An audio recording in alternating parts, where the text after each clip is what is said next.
I'll let him know that he needs to create an intro for us. He needs to create an intro for us.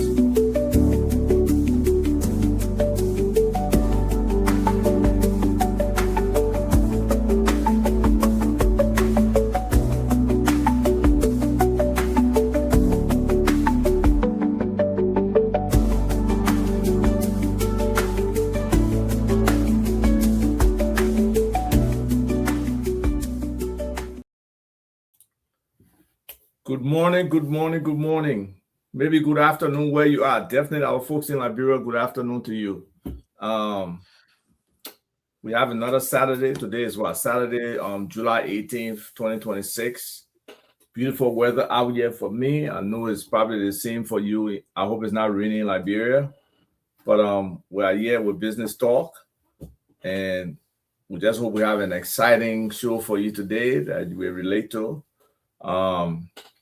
And then pre-introductory stuff from you before we try to jump on this, because but you know what? No, it's a great say also. Before you go, let me just share that today is like, if you read my t-shirt, you will see that it's in memory of somebody. So we are I'm in that mood today. My godson, Ronald Quinn, he passed away. My sincere sympathy to the family, to his mom, especially to his dad, Ronald Sr. It's not an easy thing. It's not a normal progression to lose your child. No, it's not. Expect the child to bury you.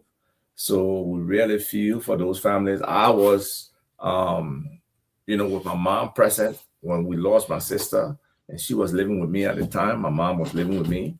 And I saw for the 15, 20 years, the impact on her losing a child and still being here. Even though you have other children, it doesn't replace that one child. Every child has a special place in a parent's life, So we go through these losses as human beings, and we got to accept them because that's part of life. You are here for some time. You're on the stage. You do what you do. Some people leave early. Some people leave late.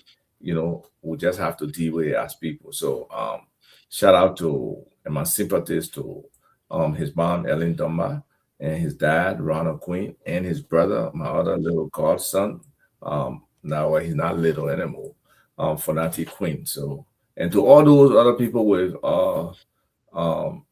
losses out there, every day we hear the stories, and we just, empathize and sympathize, and just hope that people can be resilient to move on with life. And to my man Rupert Dempster, he was Mr. Cuttington, that's what we call him. Very diehard Cuttington supporter. He was also a business partner with us in Scorpion Investment Group, a group of Cuttington folks that came together to see how they could invest in Liberia and do stuff. Currently we're operating a farm. That's what we're doing and working together. So for me, I always believe more Liberians need to collaborate and work together. So hopefully this is just a start of these kind of relationships, but that's the mood I'm in today. Over to you. I know it was long-winded, but over to you. No. I mean, you put it right. The loss of everyone, the loss of every life, be it a mother, a father, a husband, a wife, a son, a daughter, each one plays a very important role. Each of us, we are unique spirit beings, and we have unique connections to our loved ones. So when that person, according to God's good, perfect, and acceptable will and purpose for each of our lives, when those people are removed and return to their original place from where they came, it's one of those things where all you can do is to sympathize, empathize, and try to be some force of strength and positive, force to help them through and in those times to come out of it. And it's I've never lost a child, so I can't reflect on what that experience is, but I can speak from the position where I've lost a wife and speak on that from that perspective. And what it has done to me is a humbling thing. It's something where you have to realign, readjust your entire life. the way you see life, the way you go through life from that moment going forward. I still wear my wife pin every day just to, keep her with me because, they say a person dies twice. Once when they physically depart, and then when the second time is when everybody forgets about them. And it's one of those things that I just pray for that family that God give them the strength, that they will be resilient in their faith, stand in your faith, your belief, and just, as I tell my children every day, and I always pray in the morning for my wife's soul. And just as Jesus said to Martha when he was coming for their brother Lazarus, he said, do you believe? Do you believe? If you believe in me, as it is written in John 3:16, for God so loved the world that he gave his only begotten son, that whosoever believeth in him, Jesus Christ, though you die, yet you live. Yet you live. And he asked her, do you believe? And she said, yes, I do. He said, well, but then that settles it. Though he died, yet he lived. And when you read the whole story, the amazing thing is, when he got to the tomb, who moved the stone? It wasn't Jesus. He said, if you believe, then move the stone. He said, if you believe, then move the stone. She said, well, he's been in there 3 days. The stage said, girl, you missed the point. If you believe, move the stone. Man, you're not strong, man, or you real preacher. The faith is in the action. If you believe, yes, I believe, then move the stone. I ain't gonna move the stone for you. No, you move the stone, you do your part, then I will do my part. It's it, settles it. So, we got to be strong in faith. Faith is the action, and then, if you believe, then walk in it. And the Lord would do his part to bring it in. I'm not saying it's easy. But it's one of those things that we have to do. We've got no choice. But anyway, let's get into the show today. Today, we're all pastors. We're all believers. Some take the call, some don't take the call, but we have to blend the word into everything we do every day. So what's on the agenda today? Okay, today? So today. You're the cook. So, we got to apologize to our people. Can you hear me? I can hear you loud and clear. Loud and clear. So, we got to apologize to our people because we have planned on this show being a show where we're going to talk about, and that's what we advertise out there. We're going to invite a guest. It should have been Mr. Benjamin Fanier, a potential quote-unquote presidential candidate, to discuss the 79 billion currency printing and his perspective, in terms of the infusion, the timing, the need for this at this point in time, and other central bank actions. We're also going to discuss the GSC compliance audit. I don't know if you ever have heard about that audit, but it was a special reconciliation on government tax revenue collected through our different transitory bank accounts and the consolidated accounts. So they did a special reconciliation of that, and the report was horrible, in terms of what the findings were and stuff like that. So, but we got sidetracked since Ben did not come on. Now we'll go back to something we have discussed before, a topic that my man loves, the energy sector, electricity for Liberia, and how it impacts development and everything. And it seems like either we are all on the same page nationally, or, people are watching what we're talking about and they're kind of responding to it in the public space. So we managed to, get hold of an interview with the vice president, where he was talking about, electricity, making some comparisons, as well as giving some, tangible examples of, the problem, the electricity problem.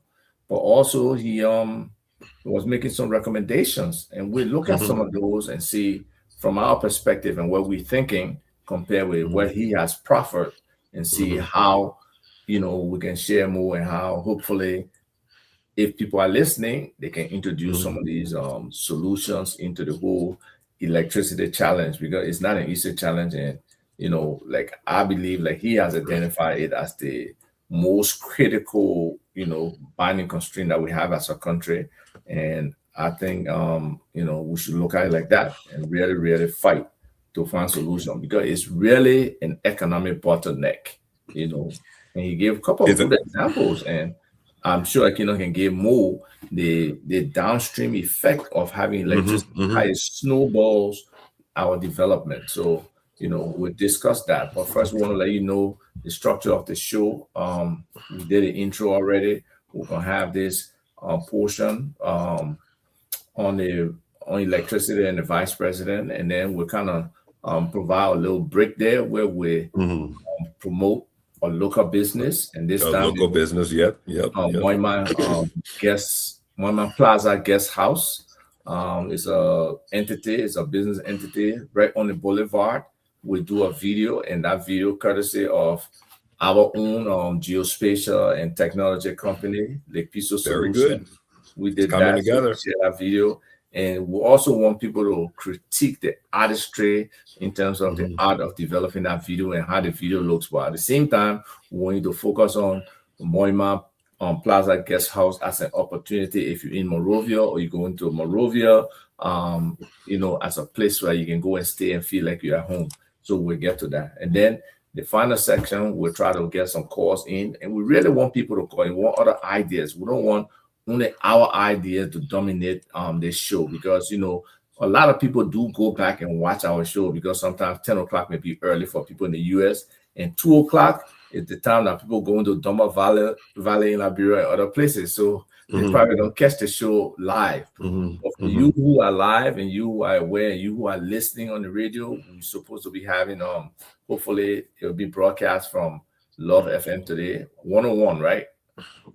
Yes, love is being broadcast from on live stream broadcast locally in Monrovia, covering Montserrado, Lower Magidi, and then it's also being relayed and broadcast live through Kakata FM.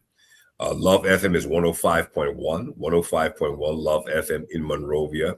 So we've got all of Monrovia all the way into Bombay County on that side, and then we got Lower Magidi into Robertsfield, Unification Town, Firestone, and then we jump into being relayed from Kakata FM. So we're covering all of Upper Magidi County, coming down 15 Gate, and then going all the way up into Wiala, and then we jump, and then we are also being relayed out of Banga again. We're being relayed out of Banga again today. So we've got coverage now of this show all the way from Banga on. I think there's Lila FM up there, broadcasting courtesy of Mr. Emmanuel Tokba up there with the station. And then we're now, Rufus is telling us that we're now live in 8 counties. We're in 8 counties streaming, and so we're doing great. That's good. This talk is indeed taking shape. Is connecting people on the substance of and we're educating the population. We're educating the voters, the young people, about the most important aspect of the democratic process, right? Which is knowledge, experience. Educate yourself, be informed. We're all part of this ecosystem, the ecosystem, which is the Liberian economy. And the more we become more educated about this ecosystem and the different roles we all play in this ecosystem, even the media institutions have a very important role to play in the ecosystem. As Ava said, there will be a segment, a break, where we'll be highlighting a Liberian business. Well, so the media, here it is, the media houses are playing a part in that ecosystem to support a local Liberian investment, private sector investment, to help to grow that business, because that business is creating jobs locally. You get my point? Yes. You see, that's the tourism sector. But that building didn't just come up like that. That was the construction sector to build that building. They're building trades, the plumbers, the roofers, the carpenters, the electricians, they all played a role in doing the HVAC people and all that kind of stuff there. Then she had to go and bring the cooks, the people who could prepare the food and clean the room. So there's an ecosystem. We all play a role in this ecosystem, and then that business can survive without the energy sector.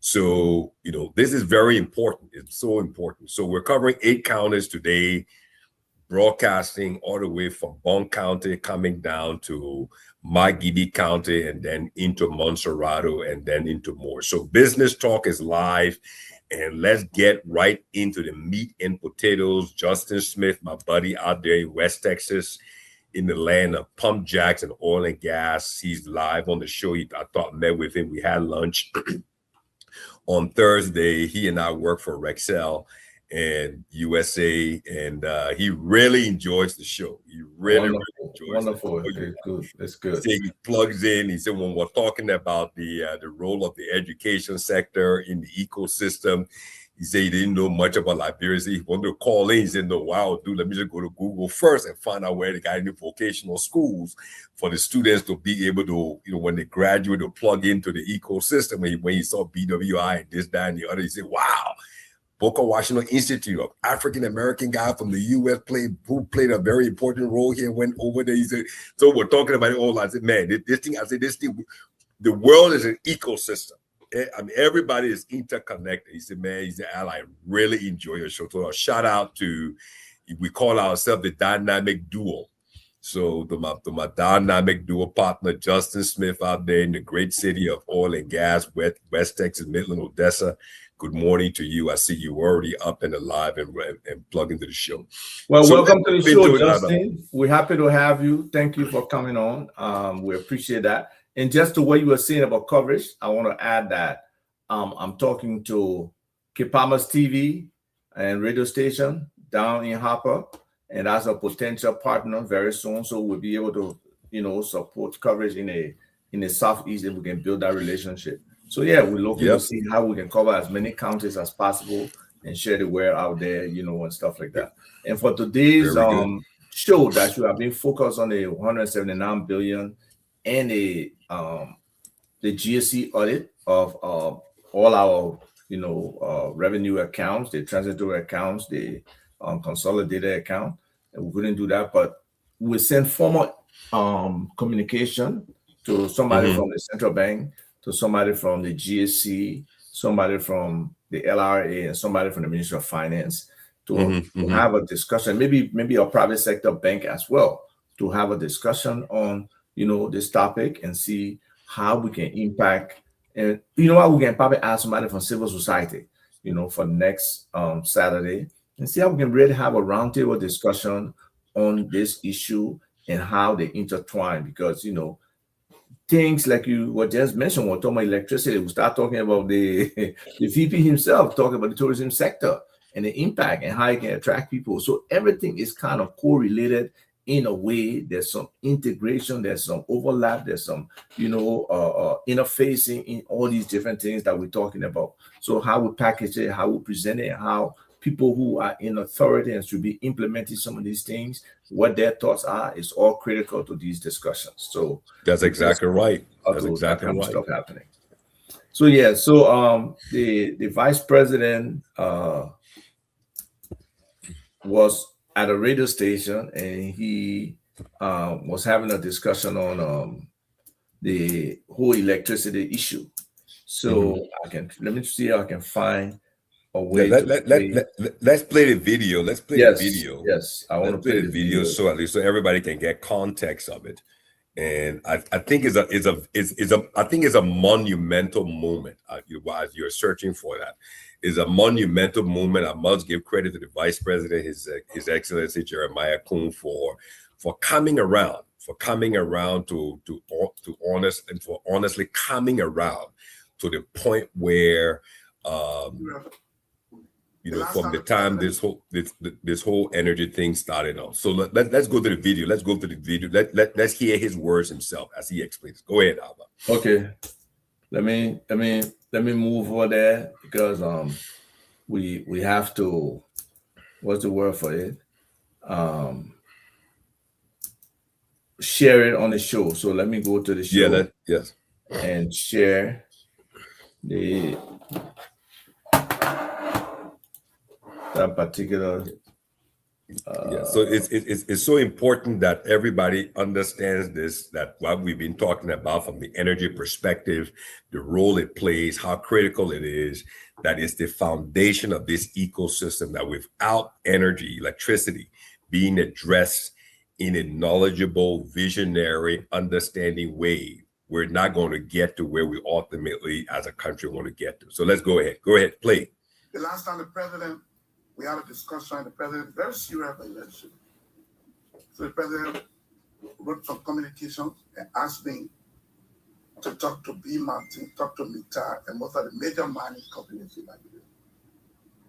As we are going to Dubai, the morning the bombing started. And so we got our tickets and everything. But when we were about to move, the bombing started that very morning. And so we came back. Now, if we don't solve electricity problem, everything we'll be doing in Liberia, regardless of which government, will be window dressing. Electricity is the major problem for which this country will never grow unless we touch electricity. Electricity is everything. Look, without electricity, the hospital will not work. Regardless of how much, go buy the MRI, bring the hemoglobin machine, the dialysis machine, and anything you bring in the country, ain't no way electricity can come. When it come one time, boom, boom, boom, the third time it blow acid up in it. Something will spoil. A machine you invested millions of dollars in, you have to move it. Sometimes somebody is on the table, they doing surgery, that person on oxygen. And everything that went up, it costs people life in this country. The health sector will not work, regardless of how much money you put in it, if electricity is not taken care of. Agriculture will not work. Because if our mothers, so that you go on the map back there, you see they put growing, all their little potato green, but also pepper and things. But that woman grew that potato green for 1-2 months. Water in everything. And cut the green, put in the big lapa and put in the taxi and bring it to Red Lake. Our people go in the market in the morning, they want to buy fresh green. So they buy the fresh one. By afternoon time, 2-3 o'clock, the sun will come on the green, get folded. The next morning, nobody want to buy it. 2-3 days, get red, the woman throw it away. And then she get this orange. All the time I spend in the swamp. And you know, are they even getting it for the thing? And I'm going to do any potato green thing again. I will be passing around asking the people to help me with better. It better than to waste my energy here. If you have electricity here stable, very cheap, any of you can choose to build a cold room to a temperature where you can store vegetables. You get a little bigger, you get a little small truck. And just put your number up. Anybody who grow potato green, when they're ready to harvest it, they call you. Call you or client. I get potato green, I get almost 1 kilo, 10 kilo or 1 ton of potato green. You go there, they harvest all. You buy it, put it in your truck. You pay them, come and put it in your storage. Okra, pepper, and even the plum we're doing now. Right now, plum is wasting. So you see the whole bucket at 100 naira. Right after this season, 1 month from now, one plum you can sell that same bucket you bought for 100 naira. For 10 naira, you will be happy to buy. But because there's no storage, there's no electricity, this thing gets destroyed. So let me tell you what the president is thinking now. Yes, I wanted to know what's your vision for getting rid of the electricity problem so that we don't keep complaining every time. Long-term plan. To get rid of electricity, like I told you, the president asked me to sit with some of the major companies. I sat with Mita and the CFO of Mita. My conversation with him was, look, the president wants to solve this electricity problem. Mita, you need electricity. Right now, you pay 18 to 21 cents for electricity. You need power as cheap as 10 cents and below to make your project viable. We have all of our rivers, but we don't have that single big capital to invest. Can you do that investment? And we discuss whether we can commit some of the taxes you're supposed to pay. to us. We committed, and this will take a whole government approach. The legislature, the executive, we have to come together and say, look, take some of these taxes, and when the electricity come up, if you're taking 100, that means 100 megawatt. Take the 100 megawatt for the next 5-10 years until you get. We can have some discussion. We met with B Mountain. B Mountain, besides being mining, they are heavily into construction. I'm told, if I'm right, they built an airport in Ghana. They've done a lot of hydro. As we speak, there are a team from B Mountain in country looking at our hydro map coffee. They are doing a study now. They gave some consent, and they are doing a study now. What are our problems? You meant to say Meta Steel? No, we're talking to Meta, we're talking to B Mountain. Okay. So B Mountain got a team in country. They are good at building hydro.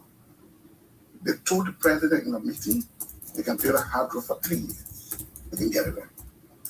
Why do you say our hydro don't work during the drought? Because that, Excuse me, at the same place where we have our current hydro or a new hydro?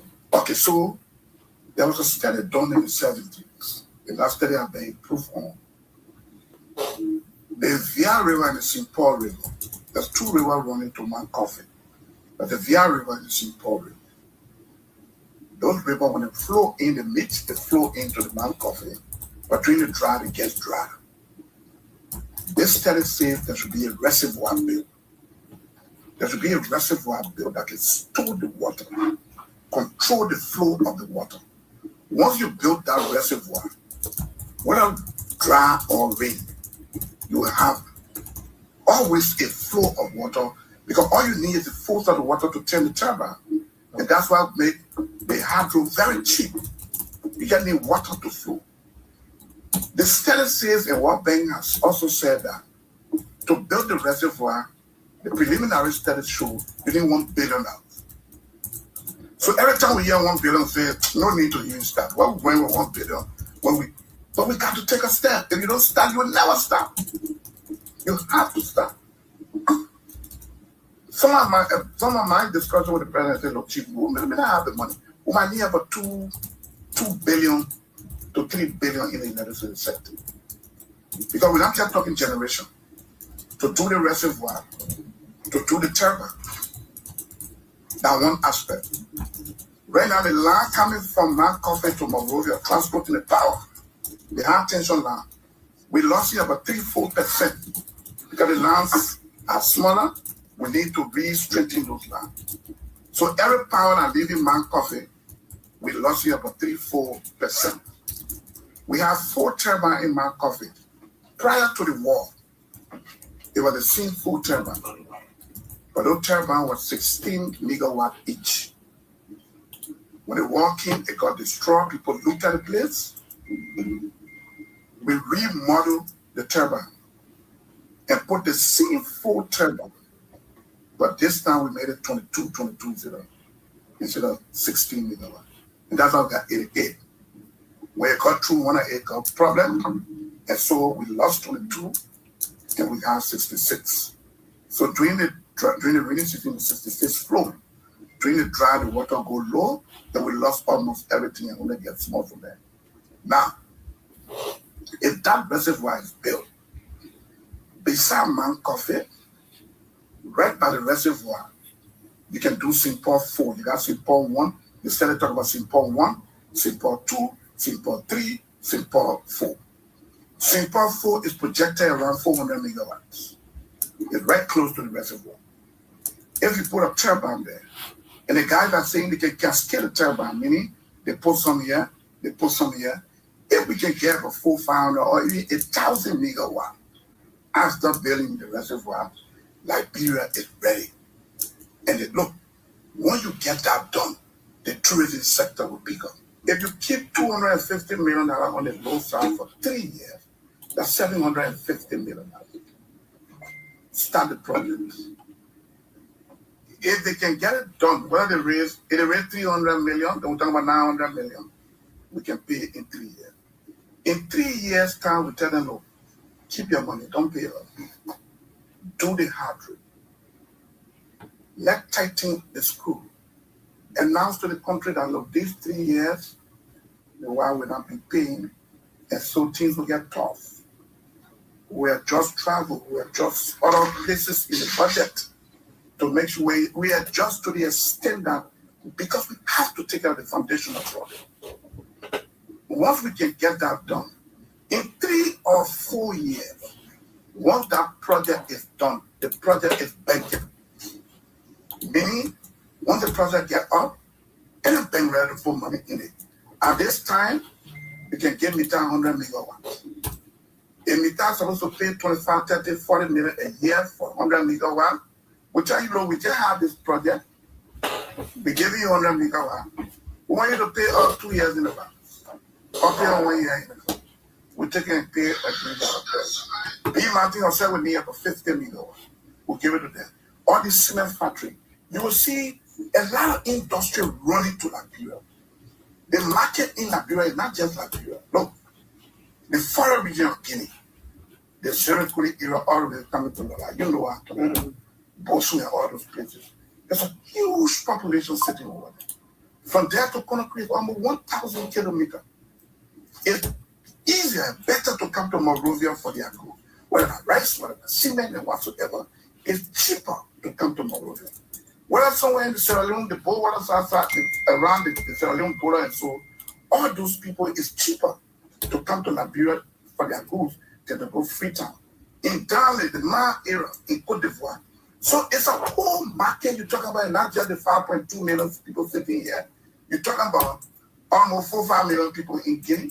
You're talking about another 2-3 million in Sierra Leone, and maybe 1 or 2 in Cote d'Ivoire. You're talking about that. So it's a big market. You will see a lot of people running in here to produce and supply this market. If we don't get electricity done, and this is the president's statement, nothing will work. Before I close, in the 60s, and you can Google it, I was trying to find out when Ghana did or hydro. In the 60s, from 1964, 65, 57, President Tubman and Kwame Nkrumah was talking about building hydro. Kwame Nkrumah built a hydro of 1,020 megawatts in the 60s. We did 30. That is to tell you how we think. We think about today. And because of today's thinking, all of us leaders, all of us, and because of today's thinking, the country where it is, we have to think beyond us. And that's why if we tie some money in the budget, and you say the mining sector, look, President Biden said he ran a budget of 600 million. The country didn't plan. They started with 80 million, the country didn't plan. We have 1.2 billion. We can commit the mining sector. If another put to the TT, you know, but we have to take a bold and strong, because if you go to World Bank and all these people want to credit, they will want sovereignty guarantee and all these things. Look, the people already moving, the resources from the country, they know they got it on the ground, the studies are done, they know they are here for the next 10, 15 years, Mita here for the next 100 years, all our time Mita will be here. Let's put the investment now so that we save ourselves in the future. Okay. So we heard the man, right? Very great interview. You know, it's an amazing thing. You know, the gospel of Jesus Christ say that amazing things happen at the foot of the cross. It is at the foot of the cross that I first saw the light. And then when I saw the light, all my burdens were rolled away. So I'm happy that the vice president has come around, that he can truly testify and confirm that without solving this energy challenge, this energy issue, this electricity issue, no matter which government comes into power, comes into place, nothing that we do as a country, as a people, as a nation will amount to anything.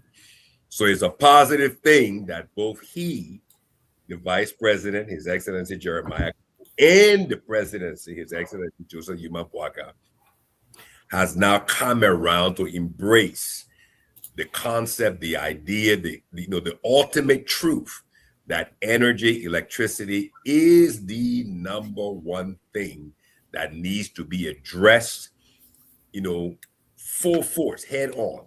Because if we don't do it, we as a people, as an ecosystem, we would not survive, we would not prosper, we would not grow, we would not expand, we would not amount to anything as a nation, as a people for the future. And that will put into jeopardy the youth, the young people of this country, and every Liberian business, foreign business, and stuff like that. So, so I'm happy that he's come to that. And I'm happy that all across Liberia today, we're hearing it, we're understanding it. And put that guy's statement up, Leo Lekeli Nupolo Johnson. Oh, Jumo. Yeah, he said that this interview is troubling. I don't know why he said it's troubling. He said the VP have outlined age-old problem yet without outlining to create solutions or pathways. Where is the plan? Well, I mean, I think the vice president, he talked about their views based on the discussion he and the president had, which is, an aspect of solving the problem. I may not agree with them. I think there are ways to do it. But again, fundamentally, this is something where we need to peel it as a whole.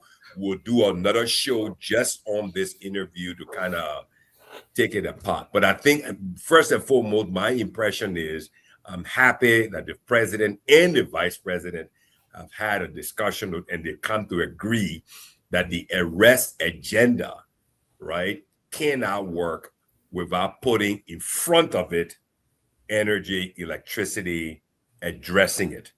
You get So let me just give the commenter, Leo Lekeli Nupolu Johnson, a very dynamic Liberian. I don't know if you heard of the Liberian Learning Center that's out in Pennsville, near Pennsville City Hall.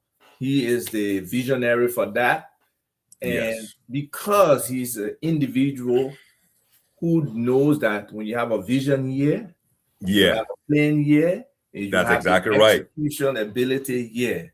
So he understands that, and he's asking the right question: where is the plan? So that's exactly maybe right. if we get the opportunity to bring Mr. Sheriff on, or somebody from the Regulatory Commission, the Liberia Electricity Regulatory Commission, maybe they can help us with that. But the vice president, at least he broke it down, because the vice president broke it down. He's a practical guy. He's very not good. The most theoretical or philosophical kind of person, but he has broken it down into raw terms. He's an executioner. Now understand if they listen, he's an executioner. That electricity is the foundation upon which every sector can move forward, right? We can't really industrialize if we don't have enough electricity, right? That government needs to partner. He focusing on major mining companies.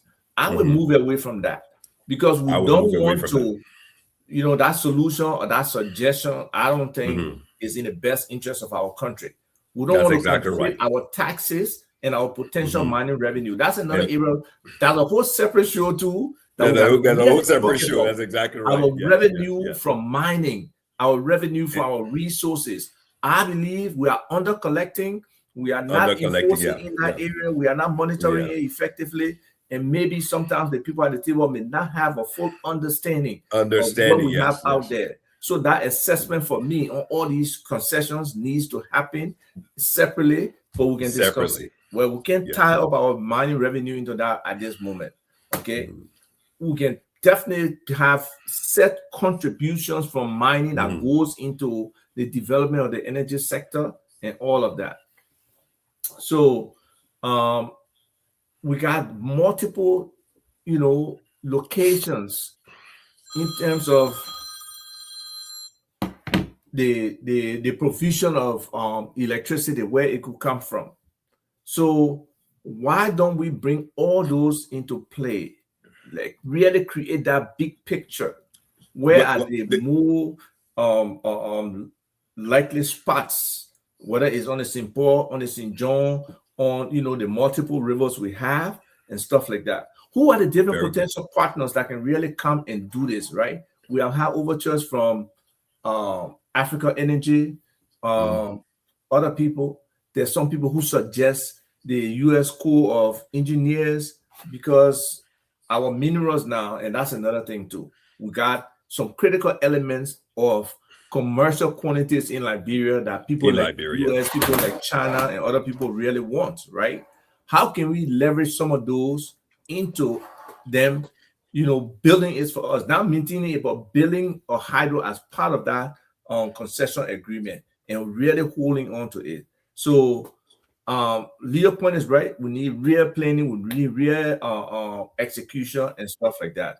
I applaud the vice president for coming up and facing the challenges and saying how, without moving forward with the electricity sector, there's a high possibility that, or is the fact that the arrest agenda. Nothing's going to happen. Nothing's going to happen.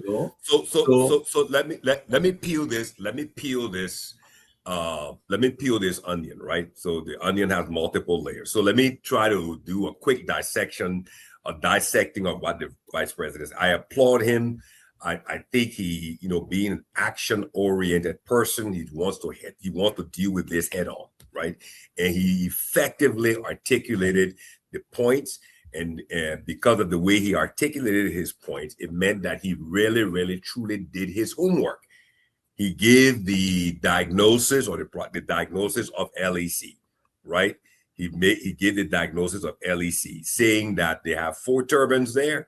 It was upgraded, but guess what happened? 1 turbine went out. Instead of 88 megawatts, they only have 66. So right there, we're default there. He rightly said, dry season, the water go low, we don't have a reservoir, clearly. So I've been saying this, and Robert Morris said this from the beginning in his campaign. So I'm happy that the alignment has taken place. Now, the challenge with hydropower is that doing hydro, there are 2 things you have to take into consideration. Duration, because there are major environmental studies that have to be done. These things don't take 3 months, 6 months, 9 months. They take anywhere from a year to 2 years, depending on how big the hydro is going to be. Because you're going, like the vice president rightly said, you're going to build a dam, you're going to build a reservoir. So when you're building dams and reservoir, what you're going to be dealing with is what? It's flooding. You're going to have to flood massive areas, and that means you're going to affect the ecosystems of those areas. You're going to affect the habitat. There are people who are living in those areas who will have Can you explain why building a reservoir would cause flooding so people can understand? Very good. So, like the vice president rightly said, that's why I say I applaud him for having done his homework before coming to the show. He did an outstanding articulation and presentation of the facts. Like he rightly said, hydro is based on what? Energy stored in the water.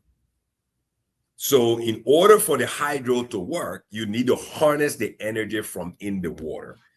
Hydros that are effectively and properly built and designed and built with reservoir, the reservoir becomes your storage, just how you have your phone and you have a battery, which is your storage capacity for energy to keep your phone working, so that when you go somewhere, you can have a battery pack. That's what a reservoir is. A reservoir is basically a storage capacity for the energy that resides in the water, that you now have to harness it, you store it in the reservoir, so that when dry season comes, you have the reservoir, and then from the reservoir, the water moves into the hydro, turns the turbines, and then they're discharged through the turbines. If you don't have a reservoir like what we have at the current hydro, they have a pseudo dam. We have a pseudo dam there, meaning that the hydraulic doors on each of the turbines, you close the doors and then you force the water to only go through one turbine. You get my point. So it's a pseudo dam. Okay, so there's no reservoir there. So it was built, even though it was damaged, it was rebuilt, the same thing was recreated. Now, so that's the challenge with hydro. The environmental study, the flooding, to store the power, to store the energy in the water, and then the displacement of people, the habitat, and all of that takes time. You're looking at 1 year, 2 years, depending on what is 100 megawatt, 150 megawatt, 200 megawatt hydro. Okay, then you got civil works, all of that. So you're looking at anywhere between 3 to 5 years. Okay, now, Right now, the best thing Liberia can do, the short-term solution for Liberia is that we, like I said on the show last week, you said that's the best analogy. We are already plugged in to the Minor River Union's largest energy generating capacity country, that is La Cote d'Ivoire, by way of Transco CLSG. The Transco CLSG, the 225 kV or kilovolt transmission line that runs from La Cote d'Ivoire through Liberia, 5 substations, and goes into Sierra Leone, 5 substations, and goes into Guinea, 4 substations. That is our best short-term, medium-term, and long-term energy supply. The substations are already there, like the vice president rightly said. He did his homework. This investment will not only be in generation, it will also have to be done in transmission, and most importantly, distribution from the substations. So right now, the substations are there. You got the Ganta substation, the Yekepa substation. You've got the Botota substation, which is in the center part of the country in Bon County. You got the Buchanan substation. You got the Mount Coffee Caldwell substation. And you've got the what they call the Mano substation, which is the one there in Cape Mount. That's the last substation before it goes across the border. So the distribution infrastructure needs to be built from those substations to then connect the various counties, to connect the customers in those counties so that we generate revenue, we stimulate economic growth, we stimulate investment, attract foreign investment. And then, like the vice president rightly said, B Mountain is there, they need power. We can then feed them from that substation because we're plugged into La Cote d'Ivoire. The challenge here lies right here. Effective management of the LEC, the Liberia Electricity Corporation, that's where the challenge lies. We need to pay our bills because La Cote d'Ivoire doesn't give power for free. It is a major export. It is a major part of the economy. La Cote d'Ivoire is an oil and gas producing country. So because they produce oil and gas, they take their natural gas and they invest their gas in the energy sector for natural gas turbine power generation. That's why they have so much power. That's why they have so much electricity. That's why the power in La Cote d'Ivoire never goes off. That's why the energy is a major export for La Cote d'Ivoire. Just imagine one country connects power to Liberia. That same country connects power to Sierra Leone. That same country connects power to Guinea. That should tell you how much power is originating from La Cote d'Ivoire. That should give you some understanding of it. Okay, so all we need to do is effective financial management at the LEC level. Now, the vice president, in his solution, like you rightly said, is to go to the mining companies. On that point, Mr. VP, I must respectfully disagree. I think where the solution needs to be is at the LEC. We need to change the board of directors of LEC, bring in the private banking sector. Let the private banking sector be strategic partners to the energy sector. Bring them on the board of directors of LEC in exchange for investing in the energy sector. If you bring the bankers into the process, the bankers will always want to optimize and make the process of collections more efficient, right? More productive, reduce losses. Why? Because they want to get a return on their investment. And then what we do, we map out how we want them to invest the money. And like the vice president rightly said, we invest the money where? In transmission and distribution from those substations into these counties. And that's where the bankers get their return on their investment. And then we make sure that the LEC board with the bankers there can be more effective in managing the company, paying the bills, and making sure that we collect to pay the bills and we are profitable as a company and as a country. That is the best solution. That is the best solution. And like the vice president rightly said, he spoke about our ecosystem concept. Cold storage can be built in different countries as private investment to support the value addition sector of the agriculture sector. And that all feeds into the ecosystem. That is the best way to do it. That is the best way. And I like that word that Leo just said, innovative models. And this is an innovative model that we need to look at. We have a very, very diverse, very, very rich banking sector. We've got a lot more private banks in Liberia, from EcoBank to UBA to LBDI to GT Bank to Tulip Bank to numbers and quality are two different things, though. I don't disagree. I'm just saying, bring the banking sectors together, and Right. let's have a discussion. So it comes back to what Leo is saying about a plan, right? So you broke down the infrastructure to some extent, but in terms of the financing and how we go about it is what we really need to come to the table with, to discuss. And the alternatives, because if you look at the where we are today with electricity, there's a number of sources we can look at. Yeah, we can look at the hydro at Mount Coffee. It can be our large hydro. There are opportunities for other hydro in a decentralized way at other, places. There's also the opportunity for solar. Solar, we can have solar farms. They just did the 20 megawatt solar farm, I believe. And a lot of people, a few people have actually called me to say the electricity is better right now. It could be the addition of the 20 megawatt. So it's stable and more people probably getting electricity on a consistent basis. So limited complaints. There's also the sense of natural gas. I believe, what's his name? James Tiatape was supposed to be bringing a company in to invest. I think they have already started some talks with natural gas.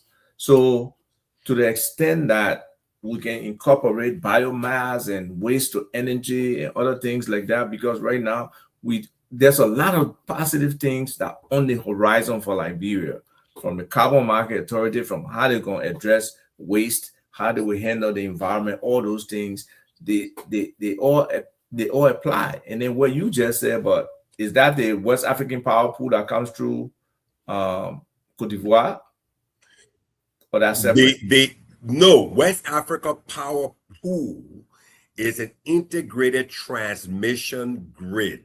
Right. Liberia is part of that pool. Cote d'Ivoire is part of that pool.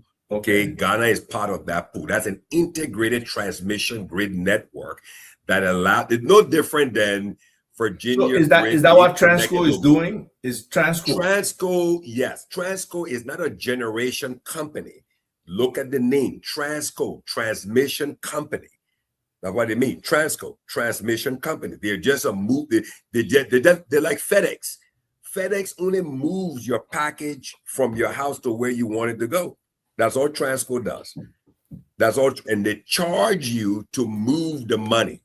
That's all they do. They charge you to move. So they're moving that WAP. They're moving the WAP power. Whoever has it. No, Transco is part of WAP. They're just a grid within WAP. It's all the same group. Okay, cool. It's an integrated grid, right? But La Cote d'Ivoire is a country that generates a tremendous amount of power. Their power company is called CIE, Cote d'Ivoire Electric Company, CIE, Cote d'Ivoire Electric. Right. That's like LEC. So Cote d'Ivoire Electric generates, but they cannot move the power from La Cote d'Ivoire to Liberia because they don't have a transmission line. So the transmission line company that moved the power from CIE into Liberia is called Transco CLSG. So you buy the power from CIE. But is that sustainable for us? I don't think it's something we want to do, right? That's why we got to look at our larger national options in terms of how we can, like Leo was saying, innovative models and a mix of electricity, anticipating where our future use of electricity will be progressively over the next several years, several decades, and be able to build something that's sustainable, that can endure long term. Because we're just talking about how the reservoir, reservoirs are great, but they may be limited in terms of when we look at the long-term solution to electricity. And whether we like it or not, we are on the brink.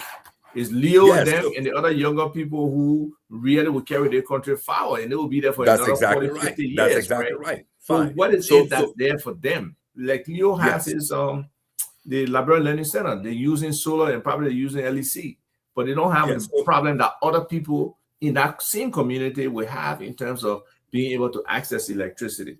Okay. So these are, the kind of things that hopefully we'll get Mohammed Sharif to come to really break down the vision of Liberia Electricity Corporation in terms of national electricity, the targeted areas, and all of that. So very good point.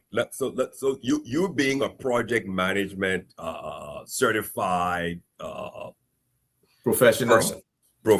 You're project management professional. And as you know, so let's look at this from the project management perspective, right? So you've got to look at our short term. We've got to have a short term plan, right? A medium term plan and a long term plan. Hydros are not short term or medium term. They're long term. So we're going to have to move them into that basket. When you talk about hydros today, don't get people all excited about all the wrong things. You've got to give them all of the details. You don't start talking. You cannot go to Amazon and click on, I want 2 hydros today and deliver them on Prime tomorrow. No, that's a 5 or 6 year delivery type project, depending on the megawatt capacity. If it's 100 megawatt power plant, hydro plant, you're looking at 3 to 5 years. Why? Because the environmental studies. Turbines are not there. Hydro turbines, just the delivery, you're looking at about 2 years. Just the delivery on the turbines. I'm not even talking about the conceptual design that you have to do with the civil engineering company that needs to be put, the environmental study and all of those things. You're looking at 3 to 5 years, depending on the size. That's why hydro, you put them as your long-term strategic plan for your energy power generation. The best thing with waste gas, you brought up waste gas. So the mayor of Monrovia, you want to keep the city clean, you want to get the city clean, sell the garbage. We can invest in waste gas in outlining areas, build incinerators, and use the waste in landfill and take the landfill gas and generate power, methane. Okay, there's a very big company in the US, it's called Waste Management. They bring all the dumpsters into your area, they pick up all your garbage. Waste Management, look them up. They're a major power generation entity. They buy the garbage, they own all the landfills. They take the garbage, put it in the landfill, cover it up with dirt. In a couple of years, guess what? You got methane coming out of the ground. You harness it, you buy the generators, you plug it in, it generates power, you parallel it to the grid, you clean up the city because now everybody's selling garbage. And the good thing about Liberia, Monrovia, most of our garbage is biodegradable, except for the plastics. That's one side. Okay, that's a medium-term type project. Let's go. So when you look at the Transco CLSG and the CIE option, it is the shortest and fastest, most impactful way to solve our energy issue. You look at solar. You brought it up, solar. The current solar energy project, right? The solar farm that just inaugurated, it's only 20 megawatts. It's only equal to 1 turbine. You heard what the vice president said. There were 4 turbines, 22 megawatts each. 1 got damaged. If you look at the inauguration of the solar farm with the battery, guess what? It's only 20 megawatts. So that whole solar farm is only equal to replacing 1 turbine. And what did the vice president say? When the dry season comes, the water goes low. You can't run all 3 turbines. You got to shut 2 down, force the doors to only run 1. So if you add that 1 solar in the dry season at 100% capacity, With the one turbine active, Mount Coffee, you only got 40 megawatts. The current load demand for Monrovia right now and all the outlining areas is what? It's over 125 megawatts. Way over that. So way over that. So I'm saying, and what Leo is saying is we're dwelling on that, right? We know the problems, but what is that plan for the future? The increased demand, the consistency, you know, the problem lies, all of that. The problem lies in LEC's management. The guys are not managing the financial aspect of the business. Energy has different components. Energy, as I've always said, it's a business, Abba. It's a business. No different than what components are they not managing that they could manage better? The financial aspects. The financial aspects. That's too general. Is there a way to be specific? Okay, let me be specific. Let me be specific. Is it theft that they're not bringing the revenue? What is it? If you say theft, very good point. If you say theft, people always blame power theft. The LEC people would tell you power theft, one. They would tell you energy losses, two. They would tell you lack of responses, right? But the overwhelming challenge in LEC is the mismanagement on the collections.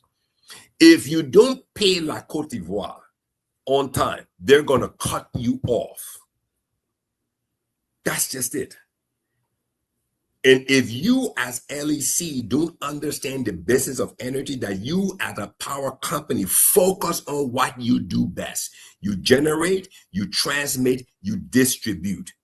Your operations and maintenance aspect, you need to take it out of your core business, because if you increase your administrative and operational costs, what happens, Ava? Your operating expenses go too high and your collections, your revenue stream is low. You're running in the red. And if you don't pay La Côte d'Ivoire on time, they're going to cut you off. But we got to understand too the whole political aspect, because a lot of people on payrolls at these utilities are not competent. The work that they're supposed to be doing, they're not really doing. So it's a political thing too, because many of them were put there from different political arrangements and stuff like that. So we have to look at that. But when we come to actually trimming down, operating like a business, like Leo has just said, you know, that's, if we bring Mohammed Sharif here, he will say something different, right? It's not supposed to be, and we can look at the strategic plan. I'm sure they have some KPIs there, and they got a plan for sustainability, but implementation and realization are two different things. That's what, you know, we have to really look at. Where is it that the leakages are? And Leo, you raised a point before. We are not really looking at our domestic resource mobilization capability, right? We are leaving a lot of revenue on the table all over the place. We just look at the GSC audit of our, and not just a tip of the iceberg, folks, in terms of the leakages that exist in our financial system in the country. We look at that audit where the compliance audit for our revenue and the bank accounts and everything, where some of the money that's being built is not, we don't see payments for them. There's no reconciliation there. The money that actually hits the transitory accounts at the different commercial banks is not equal to what's being paid from those accounts. And then there's transaction. There should be no other transactions on those transitory account, no reversals, no payments, nothing except the money that comes in directly from the taxation and the money that goes out. So we got a lot of leakages in these different accounts to the tune of just, you know, what they discovered there, that tape is $300 and something million, right? Then when we look at these concession agreements themselves, the Mo Stevens report was clear that many of our concessions were illegal. We look at our what they call it, the concessions agency that's supposed to, the Bureau of Concessions, that's supposed to be monitoring these concessions. Even when people in communities raise issues and stuff, they go to the city, investigate, they come back, there's no real reconciliation of what they have done, what they have not done. So mobilizing our resources is something that really needs to come to attention. I know they announced the other day at the discussion of that audit, the Minister of Finance, I believe he announced that John Muller was supposed to be coming in with a team. That would be wonderful, because John Muller has done it in a couple of other countries already, identify huge amounts of money that were being leaking. And as a former Auditor General in Liberia, I'm sure he knows where our bones and our skeletons are, in terms of our financials. So it will be helpful for us to really identify those things, for us to really look at these concessions, for us to really look at the history of some of our investments and how we have lost them, So yeah, we need to really, really turn to domestic resource mobilization and see how that 1.2 billion we got today can go to nearly 3, maybe even 4 billion, because the opportunities are there, the resources are there, but are we collecting on them? Are these mining companies and stuff running schemes on us? Are they doing a lot of transfer pricing that we're not getting any dividends from wherever business they're running? Are they just operating on a loss that can't account for anything for us? So all of those things are factors that will drive the economy. But I think it gets that's exactly right. To see if we can take a break. I know the discussion is sweet.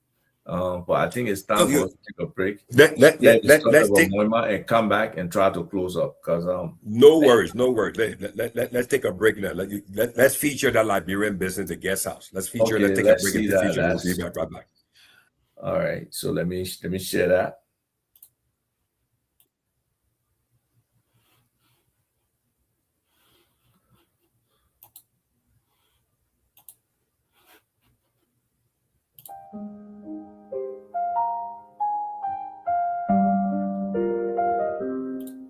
In the heart of comfort and tranquility, there's a place thoughtfully created just for you.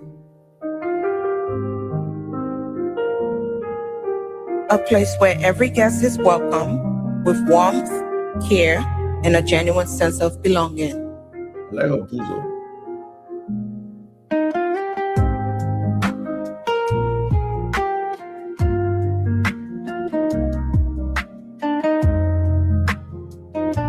So if you want to advertise your business, you can check us out. The Piso Solutions. You can do the aerial footage, you can do the videos and everything, and promote your business as well. 14.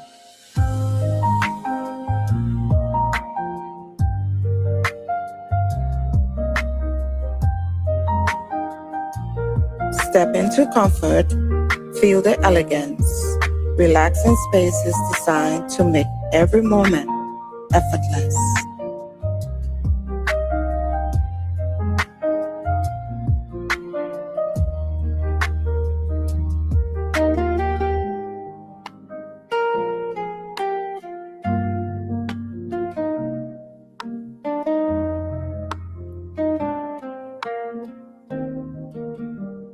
Whether you are here for business or simply to unwind, your comfort is always our priority.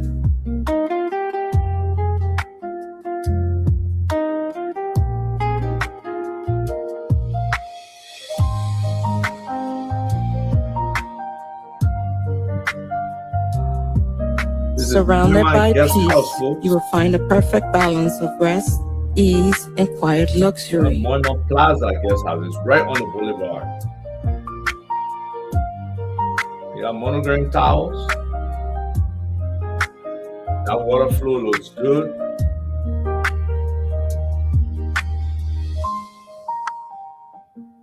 Toilet seat looks strong compared to a lot of toilet seats.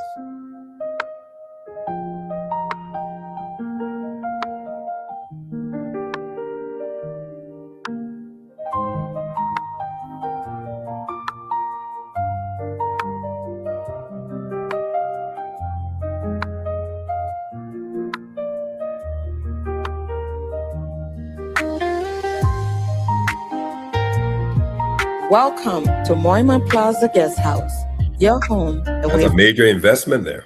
Yeah. It seems like every apartment is like a studio by itself with the living space, and cook, and bathrooms. It's on 16th Street and Tubman Boulevard. Right at the intersection there. It's kind of not too far from Royal. Yeah. Those are the contact numbers. I wanted to pause it for a second. For those who want, 077-924-2424. And then that first number in local rego, I gotta ask anybody. So I think it should be 779-242-424. So because the 889-242-424, and then the 555-658-707. And if you want to send them an email, info@monumentplaza.com. So let's just finish out. So if you got a business out there that wants to be, us to provide free advertisement for them, please share that information. We are here to help as much as we can. I need to stop sharing every time again. Oh no, we're not sharing anymore. Okay, so we're back. Again, support Monument Guest House if you can. And let's see how we can support other Liberian businesses on this show. That's the idea. We want to. That's the idea. That is the idea. That is the idea. Librarians to collaborate in business and everything like that. So again, this mobilizing domestic revenue has been a major challenge. We've been talking about that from the time Ellen came to power, and we're still not there.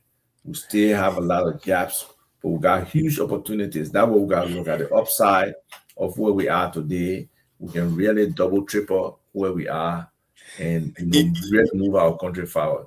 Yeah, you know what? One of the most important parts of harnessing domestic revenue is mainly taking advantage, right? Or the word is exploiting present day technologies, right?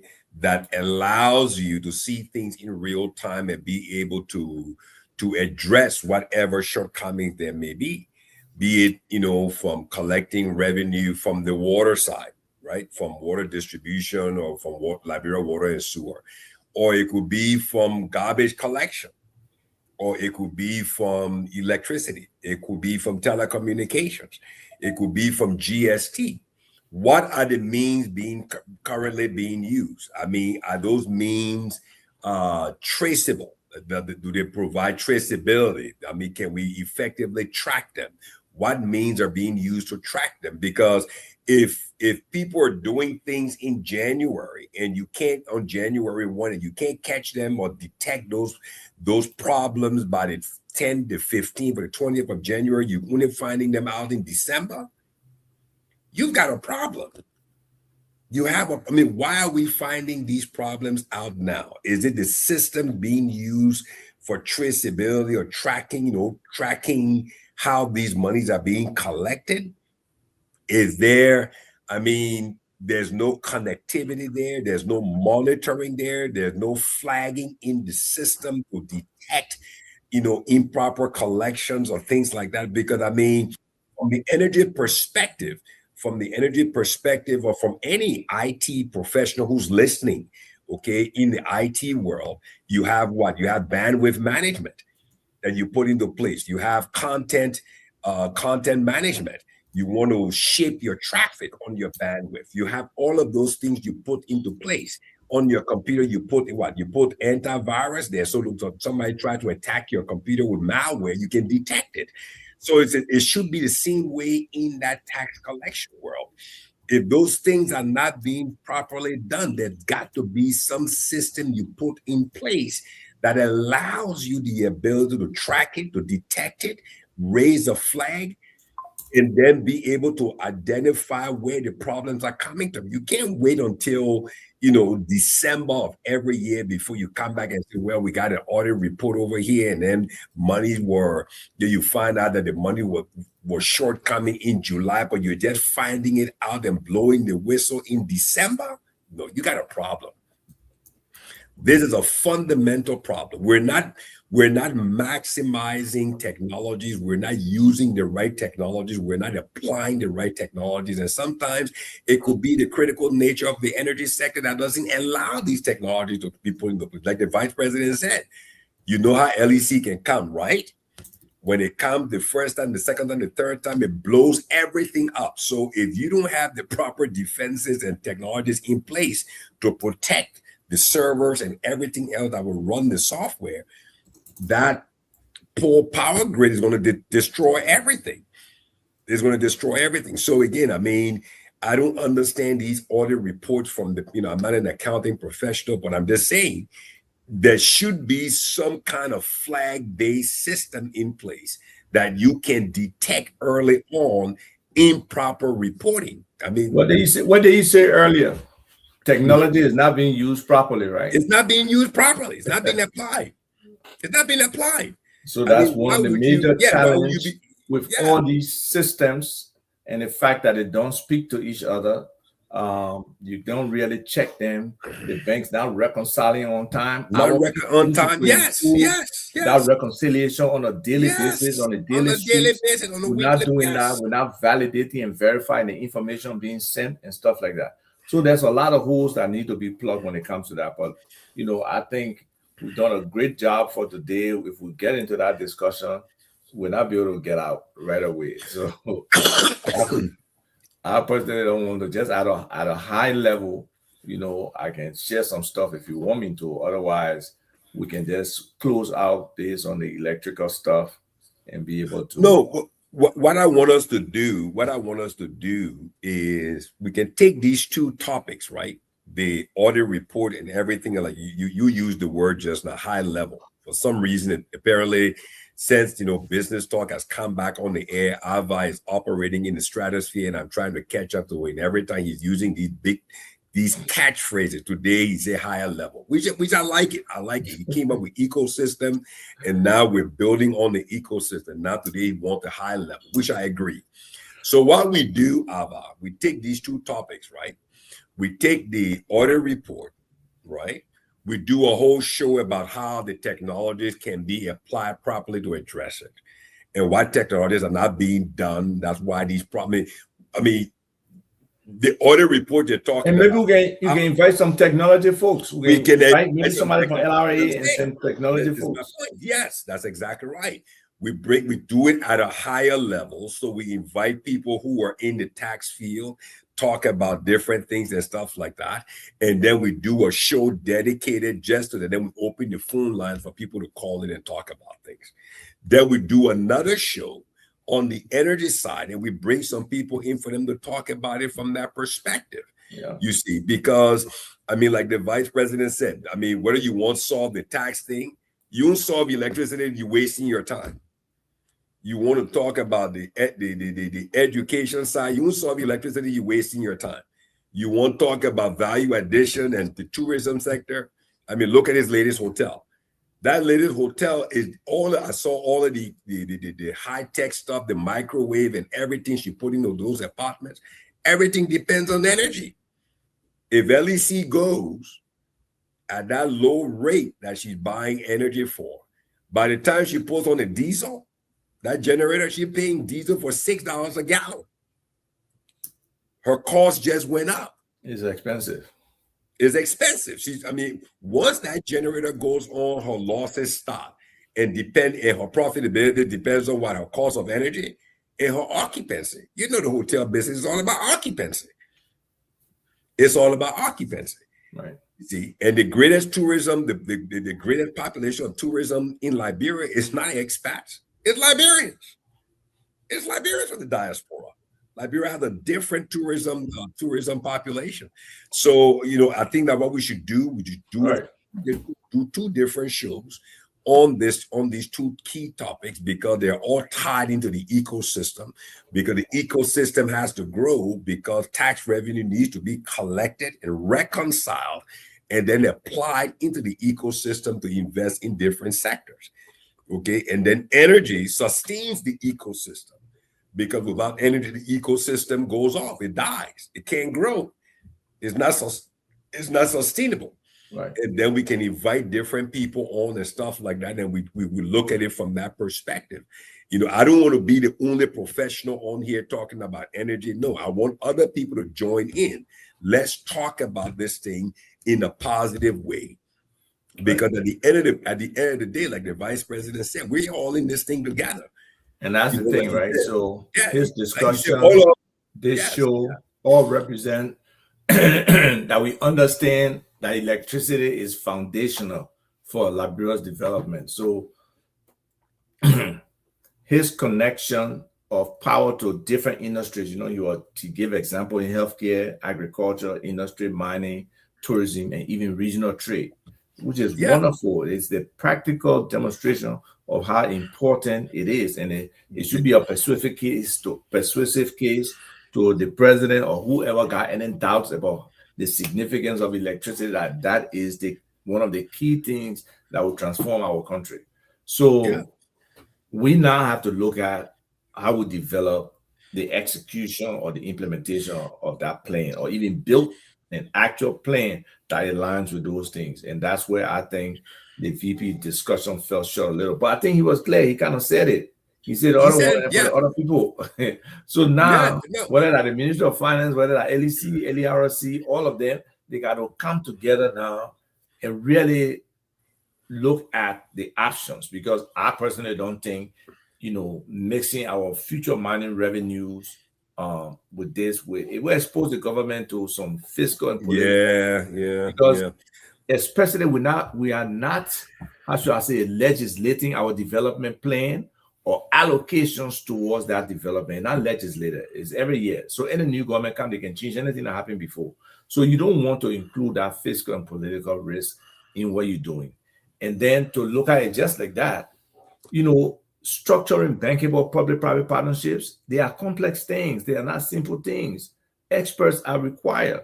So we need that. We need a better strategy about how we implement this electricity plan, or national strategy that integrates our domestic resource mobilization, that can create fiscal space for us as well, that government can be spending on other things while at the same time focusing on the major infrastructure projects.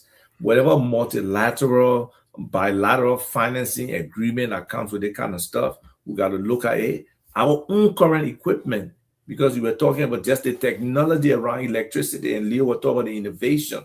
They advance. We probably got the same way with our water system. We got some old infrastructure. How do we elevate and upgrade those? That's why they got the VP was talking about $1 billion. To me, it's about $2 to $3 billion that we're talking about to really get this sector going. Then we talk about interconnections, all of those things. They are very our future. The thing is this, Abba, like, you know, you're a project management professional, right? You're PPP, you're a project and PMP, you're a project manager professional. When you call out $1 billion, right, for the sector, $1 billion over how many years? That's the question.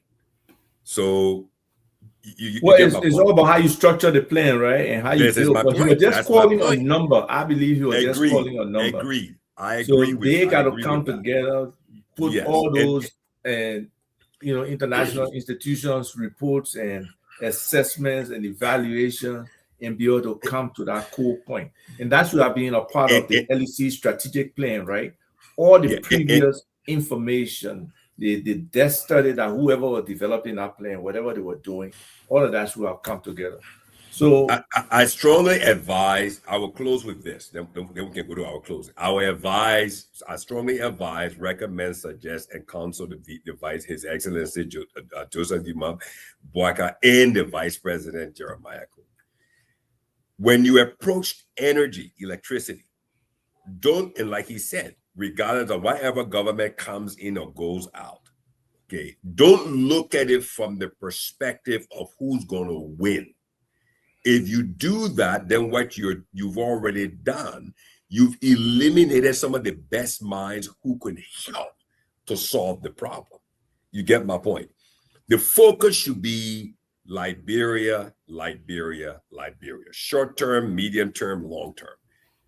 That should be the focus. It's not about who wins the game here. This is not a game. This is we're talking about people's lives, futures, and destiny. You're talking about people's investments into something. It's not about who brings about the best solution. The focus should be the best solution needs to come forth. Build a team of competent people. Disagreements are a great thing. Why? Because if we don't disagree, then we won't know where everyone stands. I and myself, we don't always agree.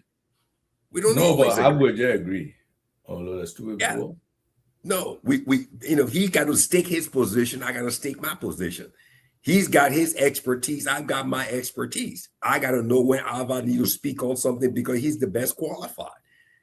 And then he said, you're the energy man. You speak on this. So when we're building the team, get the right people on the team, regardless of whatever political affiliation. The focus needs to be Liberia's future. And then once you build the team, let's sit.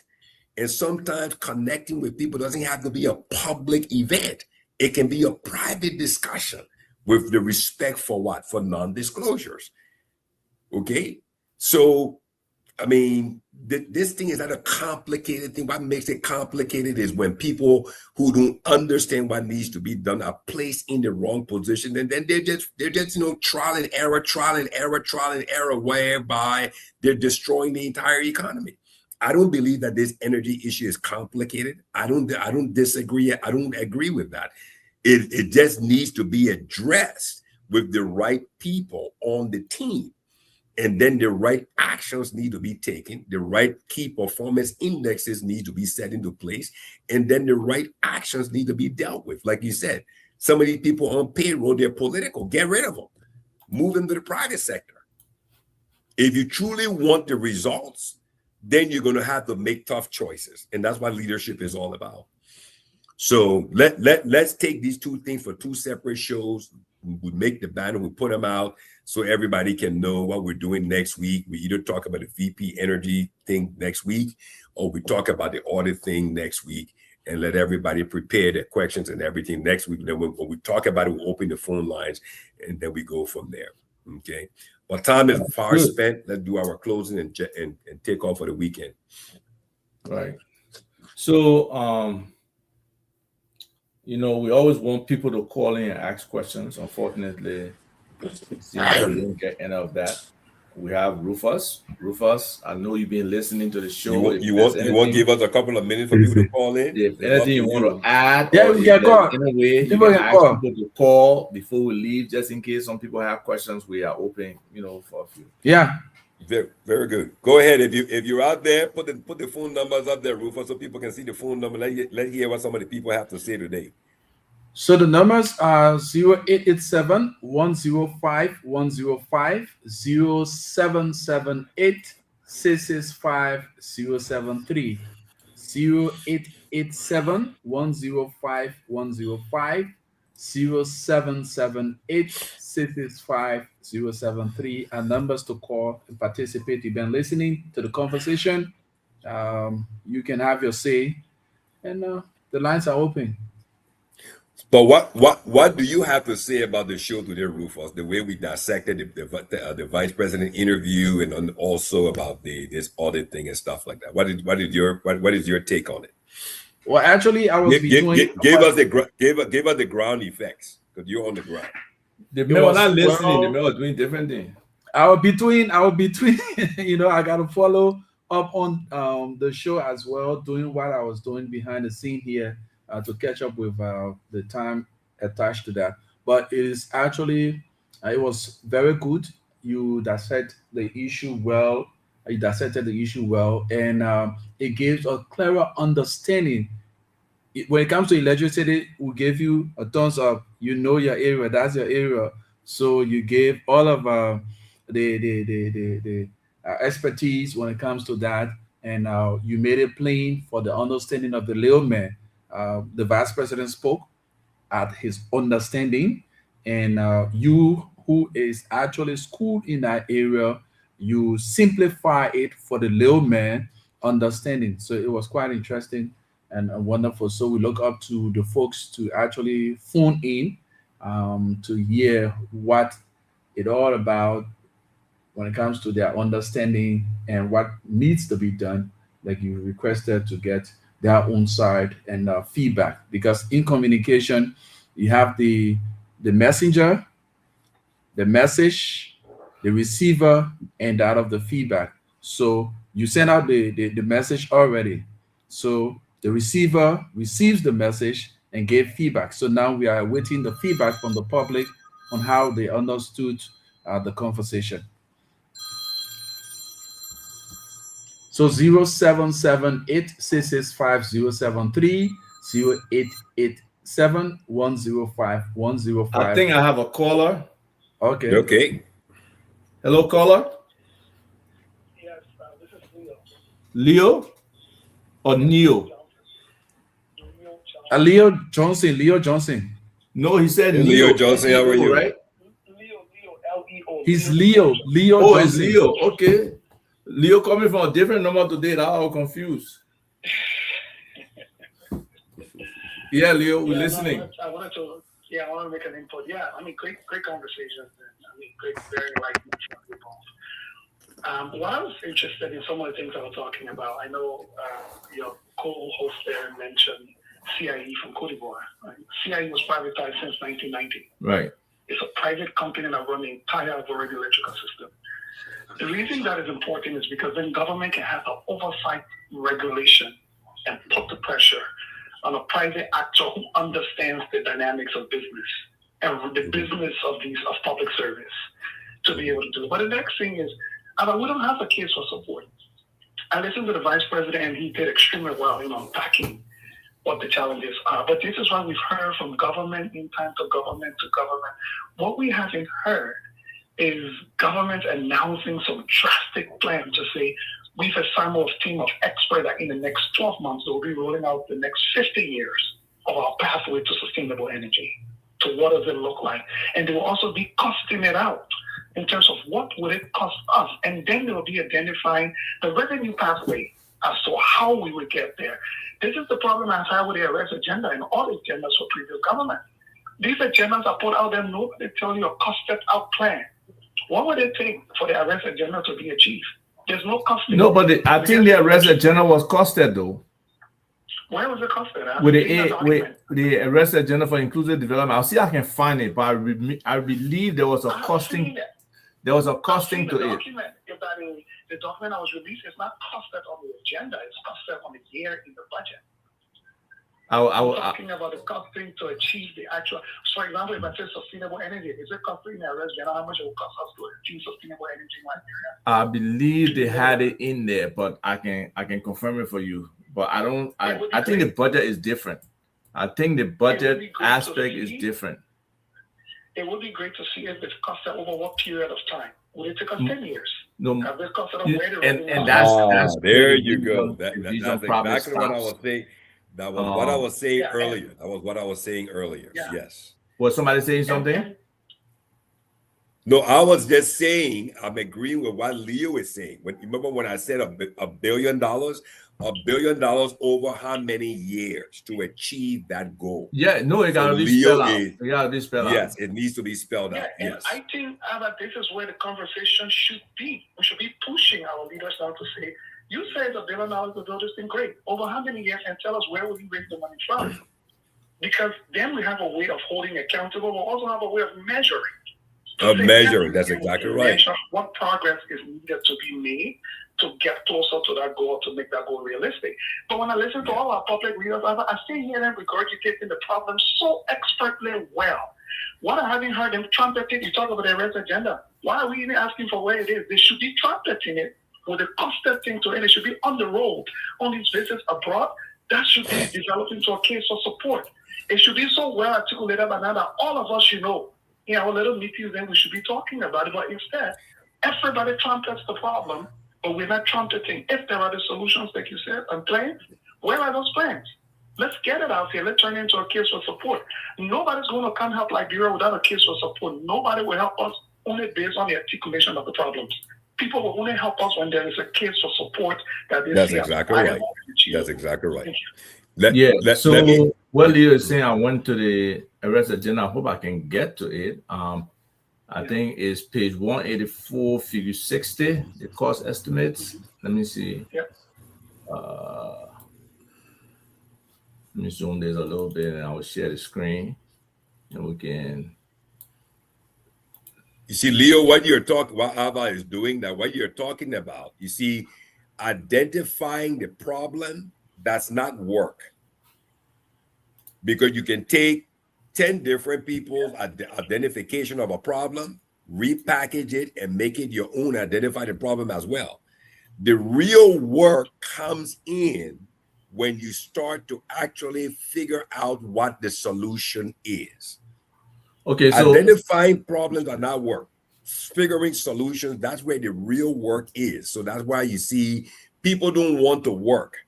They don't want to work because when you to identify solutions and then move from identification to actually executing, that's where the work is. So they always stay. And we keep hanging on to these old age solutions that were given to us 20 years ago. We keep running with, we should build a reservoir. You know how long ago since it was identified that we needed to build a reservoir? Over 10 years.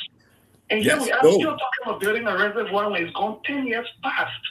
That era has already passed. We need a 2 to 3 year current research that tells us what we need to do, and not a 10 years ago to identify a reservoir as a solution. So can you guys see the screen? We can see the screen. We can see the screen. I'm not watching that, but maybe we can read the numbers. Right. So the arrest agenda has here the AID annual cost estimates from 2025 to 2029, or total of $8.38 billion, right? Okay. 2025 or 1.26, 2026 or 1.68, 2027 is 2.26, 2028 is 1. Electricity, no, not only electricity. I don't think it's passed off by it passed off the problem. in 5. So but let's see if we can find the cost for electricity now. Infrastructure, energy. They got total cost $759 million. How are you that is crushed the surface? That number that number is too low. That energy number is too low. That we just had? Right. That number makes no sense. And so they talk about 113 million in 2025, which has passed, 151 in 2026, and 205. So it will be good. It will be yes, pass. It will be good to really have the LEC folks here and the LERC to see whether we even reach this target. I would like you to bring them to this place, the way the vice president was articulating the problem. I want to bring them to this type of conversation. So let's look at your numbers. Yeah. If you, Mr. Sherry, had this money now give it to you, can you tell me confidently that you can solve Liberia's long-term energy problem? No, not with these dollars right here. No. So it's just not possible with these dollars. That's what I wanted to point out. I want to say we don't have a case for support. Because any serious investor, you look at $700 million to solve that, right? They can't even build you a small hydrogen. They can't even build a reservoir. The vice president said a reservoir will cost over $1 billion. And those numbers are not far-fetched. Those numbers are, you say, I think it's less than what it really would cost from a total, like across the country. Yeah, it's more than that. Yeah. So what is the disconnect with the VP saying their assessment was over $1 billion, but then when we look at the arrest agenda, it seems amounts way more. But just to be realistic, everybody's doing their own thing. Yeah. Basically said it's a wish list that we do at the beginning of the term, right? Exactly. And then we lay it down. This should be a living document that the government is operating with, benchmarking against, being able to say, look, we had $113 million here, but that's not realistic. It will only cover X, Y, Z. So but unfortunately, I don't think there's a culture of honesty and truth in general when we're dealing. Adjusting that for inflation. What 700 million was 2023 when you were but then 2 years later for inflation is not even the same. I look at this again. I look at 2025 number. 1.2 billion total estimated cost, and then I look at 2029 number, that the same number. So I don't. It was it just a copy and paste thing? I mean, this is disappointing. Now I'm just looking at it. You see why I'm telling you, when you point the conversation to the right place rather than regurgitating the problem, right? Because we are not a problem now. No, we gotta be solutions oriented. We have to be solutions oriented. And this is the solution the government has put forth. Let's unpack it. It's not adding up. Yeah, I don't understand this. Somebody gotta explain this. 2025 and 2029 numbers being exact across every sector, every category and stuff. They're divided evenly. It almost like you just divided it evenly. Even I've done it for the other 3 years in between here, but I don't understand. Exactly. So somebody got tired or probably working. They went to 2027. Oh, they're 2.2 billion too high. Well, let's start reducing it. Then they so folks, no. It's solid. It's solid. It's something that we really need to focus on as a country, as a people, because this is. Can you please send me that link? I was saying the document. Yes, I was saying the document. Yeah. Okay. All right. Thank you for the info, Leo. I think Leo info alone serves the purpose. No, you know. Again, this is why I don't believe the LEC people will come to a show like this. They would not come. We shouldn't prejudge them. Let's send out the invitation. Okay, that's fine. Let's send out the invitation. Because the thing is this, right? Energy. You remember when we're talking last week about the Ivorians, right? We're talking about the Ivorians, right? And there was a section in the Ivorian. The people, please call in while we're having the discussion. Please call in. The numbers are there: 0887 105105 or 0778 665073. I mean, we got only 5 minutes here. I got a hard stop. Y'all can stay on. Don't worry. I will stay on with Rufus. Yeah. So call in, please. The thing is this, right? Energy, if you look at what we're talking about the Ivorians last week, the Ivorians had a plan, they had a song, and everybody repeated that song all across over the years. And people bought into it. It was a top-down at every level, at every layer. That was what they did. And then people bought, like what Leo said. If you bring investors, okay, the investors want to make sure that the person who's talking about the energy sector is somebody who's competent, who's knowledgeable, who understands the sector. You get my point. You see? And the thing is, people don't even understand the Transco grid. The Transco grid is designed in a way that makes it so easy for Liberia to invest in the energy sector. I'll prove it to you. The Buchanan grid, there's a substation already there. The breakers for distributions are already there. So we can augment the Transco supply from La Côte d'Ivoire by getting an investor to invest in solar energy in Grand Bassa County. You get my point? So you can bring the banking sector into that, investing in that, and that substation can feed that power, and the investor can get the return on investment from all that they want, the connection, and the customers that connect on the grid. So we can reduce our reliance on CIE and increase our dependency on our local generation. Solar power is faster to deploy, is faster to implement, and it generates faster. It will help us in the dry season, and then we can rotate back to Côte d'Ivoire power. Why? Because Côte d'Ivoire power is always available all the time. But you need the right people to sit with the investors that will give the investors confidence that you have the right people who understand what needs to be done. If you don't have the right people at the table, the investors will not put their money into it. Great. They will not put their money into it. On that note, I totally agree that we need planning. We need, a clear definition of what this total thing would be, like you said, like Leo said, and be able to really then see year by year how we get that funding, who potential partners are, what we implement, how we can monitor and measure and evaluate what we do. So on that note, I want to say thank you to you guys. I know you will keep the show running for a little bit because people want to call in and people may want to participate. I have a hard stop. We really look forward to future conversations. This is very interesting stuff, very learning stuff. We ourselves will learn as we go, and that's why we need input. Everybody saw today, Judumo, Mr. Smith, Leo, the input they had and the impact it has on the discussion and elaborating for more people to understand what we're doing.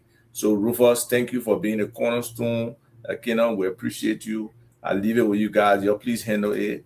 And Rufus, you in the studio, you can definitely end the stream when the time comes. Thank you. And you guys have a wonderful, wonderful day. So the numbers are 0887-105-105, 0778-665-073, 0778-665-073. Better still 0887-105-105 are the numbers to call and make your input. We're talking electricity, talking about development. Without electricity, come on, you listen to the panelists. They spoke lengthily on the issue, breaking down to the simplest. You listen to the vice president message, and they dissect the issue and brought to you for your common man understanding, so that you know how important the whole electricity business is. So you won't say, "Oh, justice income will come in so far." What needs to be done to upkeep the electricity during the dry season? So the numbers are available. You can call 0778-665-073, 0887-105-105. Mr. Phillips? Yeah, one of the things, like I said, I'm very excited about the fact that the vice president has now come around to understand the role that energy plays in the Liberian economic ecosystem, and that the ecosystem has so many interdepending parts. You look at Kakata, Upper Magibi County, Kakata being the county capital for Magibi County. How can the economy of Kakata grow? The transmission line runs right through Kakata. You got the substation at Morris Farm. And how can, a jetty concession at Salala create more jobs if he doesn't have energy? He can't add value to the rubber. The people who are doing other rubber business within that economy of Kakata, there's nothing they can do. They can't grow, they can't expand, more jobs. Their businesses cannot succeed. Why? Because the cost of buying gasoline and buying diesel fuel for them to run is too costly. So energy within the economic ecosystem of the Liberian economy, it affects every aspect of growth, job creation, and the people who are impacted the most as a result of this are the young people, the youth, the farmers, the people, like the vice president said, the people who are planting in the field, and there are other people who want to buy and process those vegetables, the bitter ball, the kittilis, and everything else. But they can't do anything because energy is not there to support the people who want to invest in the cold storage industry. The cold storage industry, that's a whole business by itself. And I think it is so important. It is so important for us to truly understand this, the role that energy, electricity plays within the ecosystem. That's why it is so important.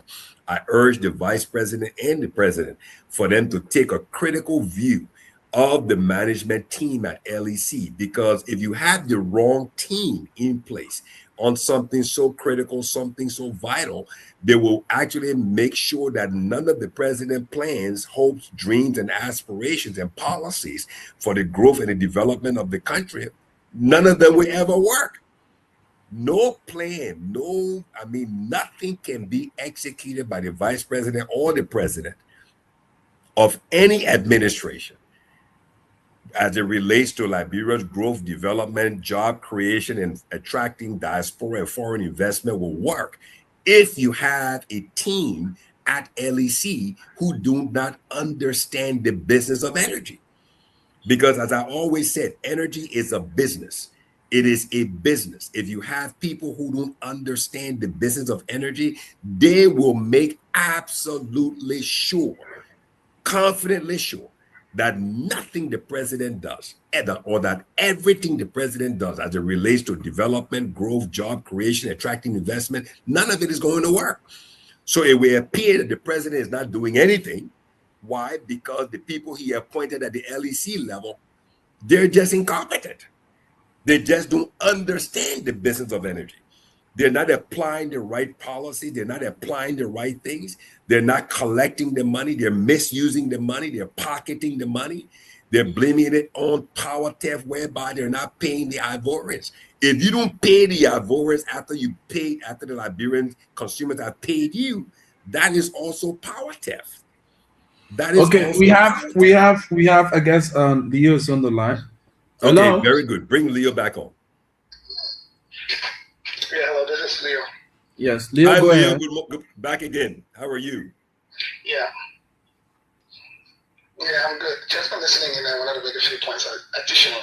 Go ahead. Go ahead, Leo. Go ahead. Yeah, I think there's a bigger conversation here. I think we get too lenient when we're talking to public officials to say they need to look at these institutions and look at how they run and look at who to move. I think that's being very lenient, to be honest with you. These institutions I manage directly under the government. These institutions are not functioning properly. In most cases, a lot of them are stuck to fail the way they are set up. And it has been like that for a long time. Those in power now have been in government before. Helm of it. You know, the Honorable Vice President was now legislature. The current president was the VP for a long time, working in government. It's been 3 years. Most of these institutions do not have direct KPIs overall that they need to report to the government. That's exactly right. Measuring them by year after year. What is their performance? That's exactly right. Right? And these institutions should be functioning better. So for me, we can talk all the big dreams and all the big plans without the first step of setting up institutions properly. Every government after government, they take over the lead these institutions just in place like the same way they were, expecting a different outcome from them.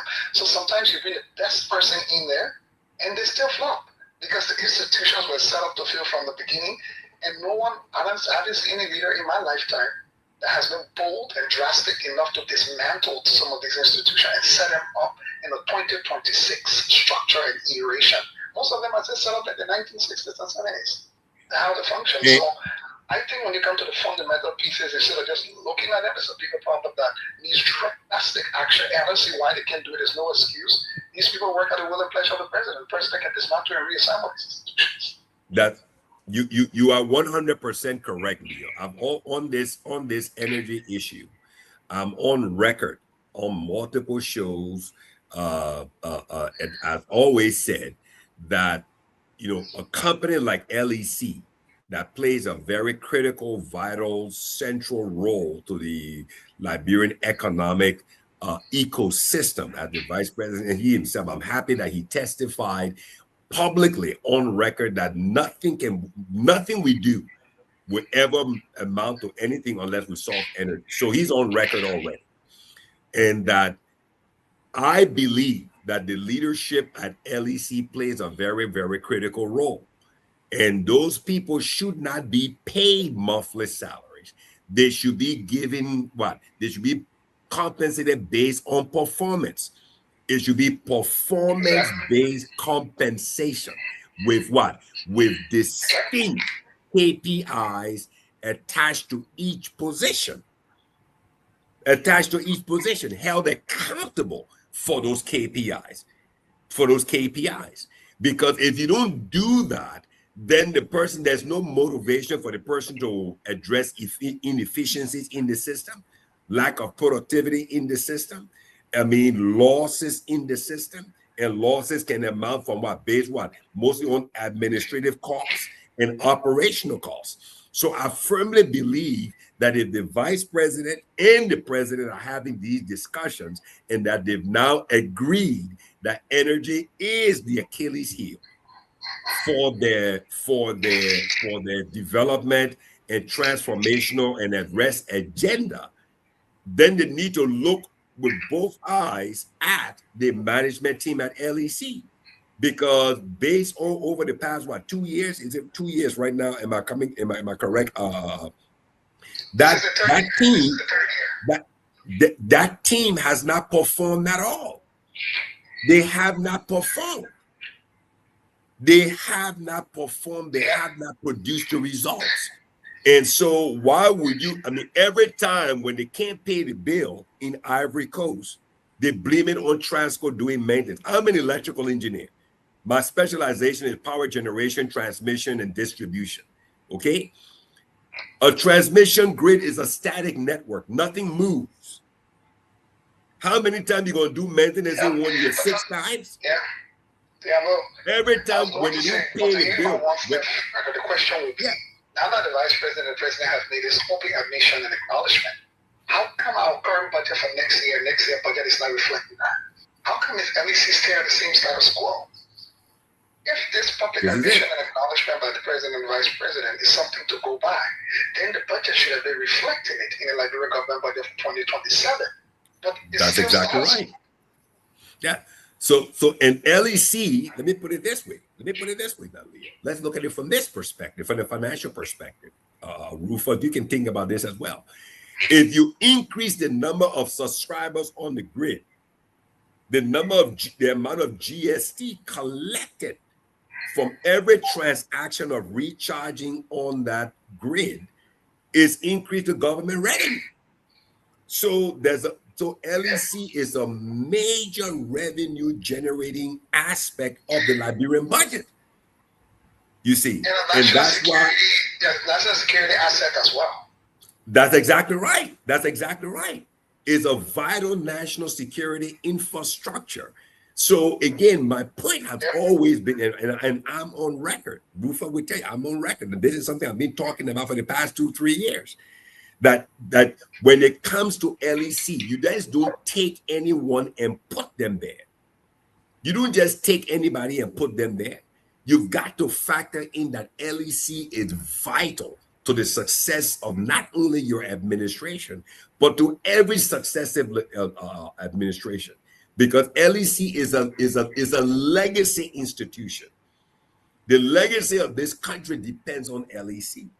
So if you put a team in there and they cannot produce the results, but produce countless excuses, day after day, week after week, month after month, Transco is doing maintenance. You're not paying Transco. So when Transco cuts you off because you didn't pay the bill because of power theft, because you didn't pay the bill, but you collected the Liberian people's money from the consumer side to the commercial department, but you didn't pay the bill.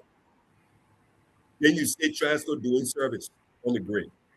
No, we need to solve this energy problem. We need to solve it because it's going to kill the young people's energy and aspirations. It's going to kill Liberian businesses who are trying so hard to invest in our economy and dominate our economic situation in the country.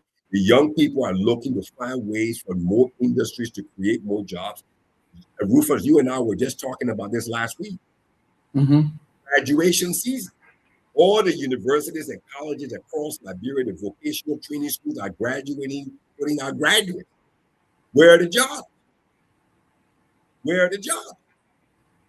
The only way jobs can be created in the Liberian ecosystem, economic ecosystem, is through LEC.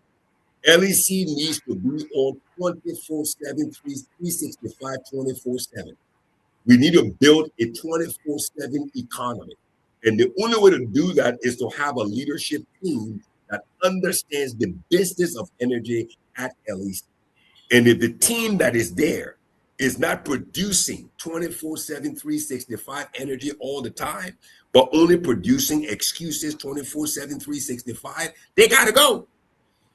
And the vice president has already made it clear. LEC, if we don't solve energy, we're not doing anything. We're not going to succeed, Mr. President. So if that team cannot produce the results, but they only produce excuses, Mr. President, they serve at your pleasure. Call them into your office and fire them all and get them out. Get them out, because they're going to make you look bad. your policies, your programs, your projects, your arrest agenda is going to fail because that energy, that team you have at LEC can't produce the results. They're going to fail you. They will fail you, and you will be the one that everybody will say that the Boycott administration, Unity Party government failed because the LEC team that you appointed and serve at your pleasure, they failed you. And as a result, you failed the people of this country. So if they can't produce the results, call them into your office, line them up and fire them all and get them out of there. Get them out. Fire everyone from the top down. Get them out because they can't produce the results. They don't understand the business of energy. They got to go. They got to go. They got to go, Mr. President. You've got to make a decision. It's a tough decision, but you've got to let them go. Because without the right team in there, they cannot produce the results that will support your agenda for transformation, your agenda for development, for value addition to agricultural products, for value addition to our minerals, for value addition for investments coming in, diaspora coming in. It's not going to work. So callers, call in. Please call in to the show. 0778. Call into the show. Let's talk about different things here today. 0778 665 073 0887 105 105. And for those of you following the live feed, the WhatsApp number that's pinned on the screen there is for diasporans. People from outside can call the WhatsApp number, and those of you back home, you can call the local lines 0887 105 105. Better still, 0778 665 073. Call and participate. A closed mouth is a closed destiny. So the issues at hand, you talk about it. Your leaders are listening. You have the technical know-how, like Mr. Philip. You can proffer those ideas. You see, Mr. Philip, I can remember the 2023 elections. He started on this conversation with electricity, and it yielded very fruitful results. People got to know how, I for one, I learned how the process worked, and going forward, started to follow all of the trends of events, the actions of those who were at the time at the helm of power at the LEC, how they worked, and then came in the new government taking over, changed management twice now. And we know very well that electricity, without electricity, we cannot have companies coming to this country, large industrial companies to actually operate. So the economy definitely would just be on a little level, and not to like what we used to have back in the days. You have the factories, like the shoes factory, the iron factory, the glass factory, chicken soup factory, all those factories, all those names you hear today from those areas, they came about because they had operations of these things there. Leo is back on the line. Let's hear Leo. Leo is back on the line. Leo, let's hear you, my brother. Leo? Yeah, can you hear me? Yeah, we got you. Yeah, we can hear you. Go ahead, Leo. Go ahead. Yeah, sorry, the line dropped while I was on earlier. Yeah, I've just been listening. And again, for me, I keep saying, why we applaud the vice president for his, unpacking of the issues. And clearly it seems that he's been doing a lot of work in understanding this issue. I didn't hear next steps. I didn't hear that in the next 12 months, we've assembled a team of experts to do a vision of LEC and to come up with recommendations of where the gaps are in knowledge and expertise to tackle this issue. I didn't hear that we've taken the analysis to look at the numbers on reservoirs versus what other smart ways that we're going to do a hybrid system. For example, we're building a system for the next 50 years. We can be building a system for normal days. Everybody's still designing on coffee hydro like they used to. Instead of saying what type of coffee hydro we need for the next the next 50 years, especially with climate patterns that we are seeing. that are emerging. Most countries are struggling to figure out how to adapt their systems. We have a beautiful opportunity to build it from scratch. We don't need to adapt it. We need to now take the realities and build for the next 50 years rather than trying to adapt what other countries are struggling to do, given the changing climate patterns that we see. There's no excuse. We don't even need to beg people for $1 billion to fix LEC. We do have the revenue in Liberia to actually generate. We can't leave our revenue opportunities in Liberia passing around begging people. And it is a requirement, it's a must. All of those operating in our sectors, our taxes, for example, we're collecting a road fund. Why are we putting the road fund to road? Why are we not putting the road fund to electricity first? And priorities. How do we set priorities? Solve one problem, get to the next, and set those problems based on priority. Clean drinking water. Monrovia is one of the wettest capitals in the world. How in God's name in 2026, access to clean drinking and pipe-borne water is still a problem? We are still building hand pumps and calling them modern hand pumps. That is not okay. That is completely inexcusable in our opinion. So I would like to hear the next steps, either from the VP or from our leaders, rather than just telling us the great analysis of understanding the problem. Now, where do we go? Like I said earlier, Leo, identifying problems, speaking about problems, highlighting problems is the easy part. It's very easy to identify problems. It's very, very easy to highlight problems. The real work, right? The real work, the thinking process is where you have to develop the solutions. And you understand it. I mean, your project that you did with the Liberia Learning Center, okay? You had a vision. To bring that vision, to bring that thing from the realm of the spirit, to bring it into the physical, to get investors and everything, you had to put that way. That's where the real work is actually done. That's where the real work is done. The real work is done when you have to actually develop, to derive, to think, to conceive, to initiate solutions. That's when the real work is done. So when you see people who are always highlighting problems, you already should establish the fact they're confirming that they're lazy. They don't want to work. All they want to do is they want to highlight. I've always said it. The energy sector is key for Liberia's growth, development, and economic progress. When you see people who don't understand the interdependency of the ecosystem, right?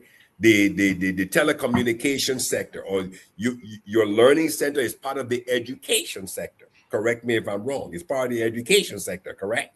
Am I correct? Okay. Yeah. So that education sector, the robustness, the success of it, because you're molding minds, you're shaping the mind of young people to find their place in a future in this country. Will they be engineers? Will they be scientists? Will they be, medical practitioners? Will they be lawyers, doctors, whatever it is? Whatever profession they choose to become or to place themselves depends on a robust, a strong, viable energy sector to enhance that sector. You see, so that when those young people are out of college, they can the companies have grown. Energy helps micro business to become big business in the future, because energy is the power you need to grow. So most times, Leo, our leaders, the people who call themselves leaders today, they take the keys, they get in the car, they put everybody in the car, and guess what? They can't even read the map. They put everybody in the car, take off a red light, go past Mount Barkley, go past number 7, go past 15 gate, get to 30 Junction, continue to go, and they're telling everybody in the car, we will soon be the Bullwater stop. They're going north. They're telling you that they're going Bullwater south, and then you can't question the guy. My man, you sure we're going to Bullwater? I said, my man, you know how long I've been driving? I'm not asking you how long you've been driving. Do you know where you're going? Because 30 Junction is going to be on the road of going to Bullwater stop.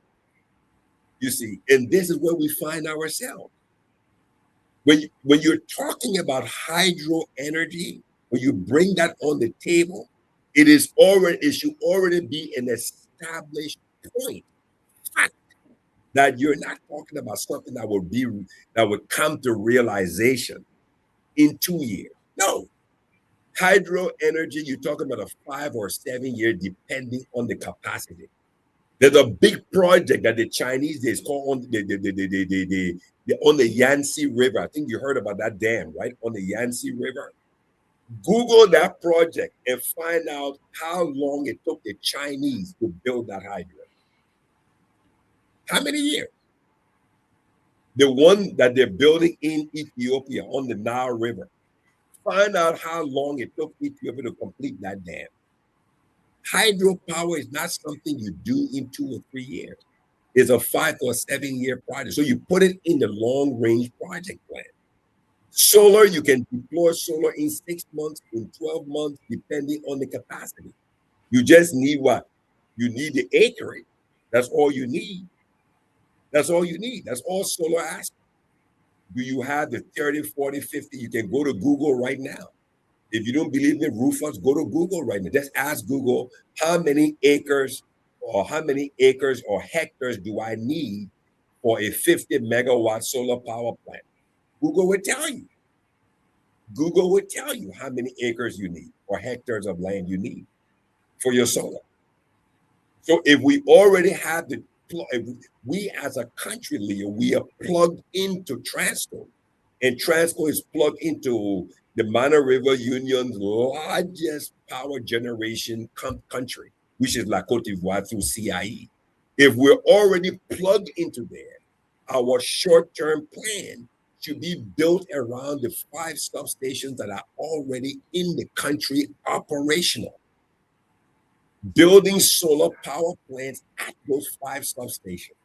You get what I'm saying? You get my point, okay?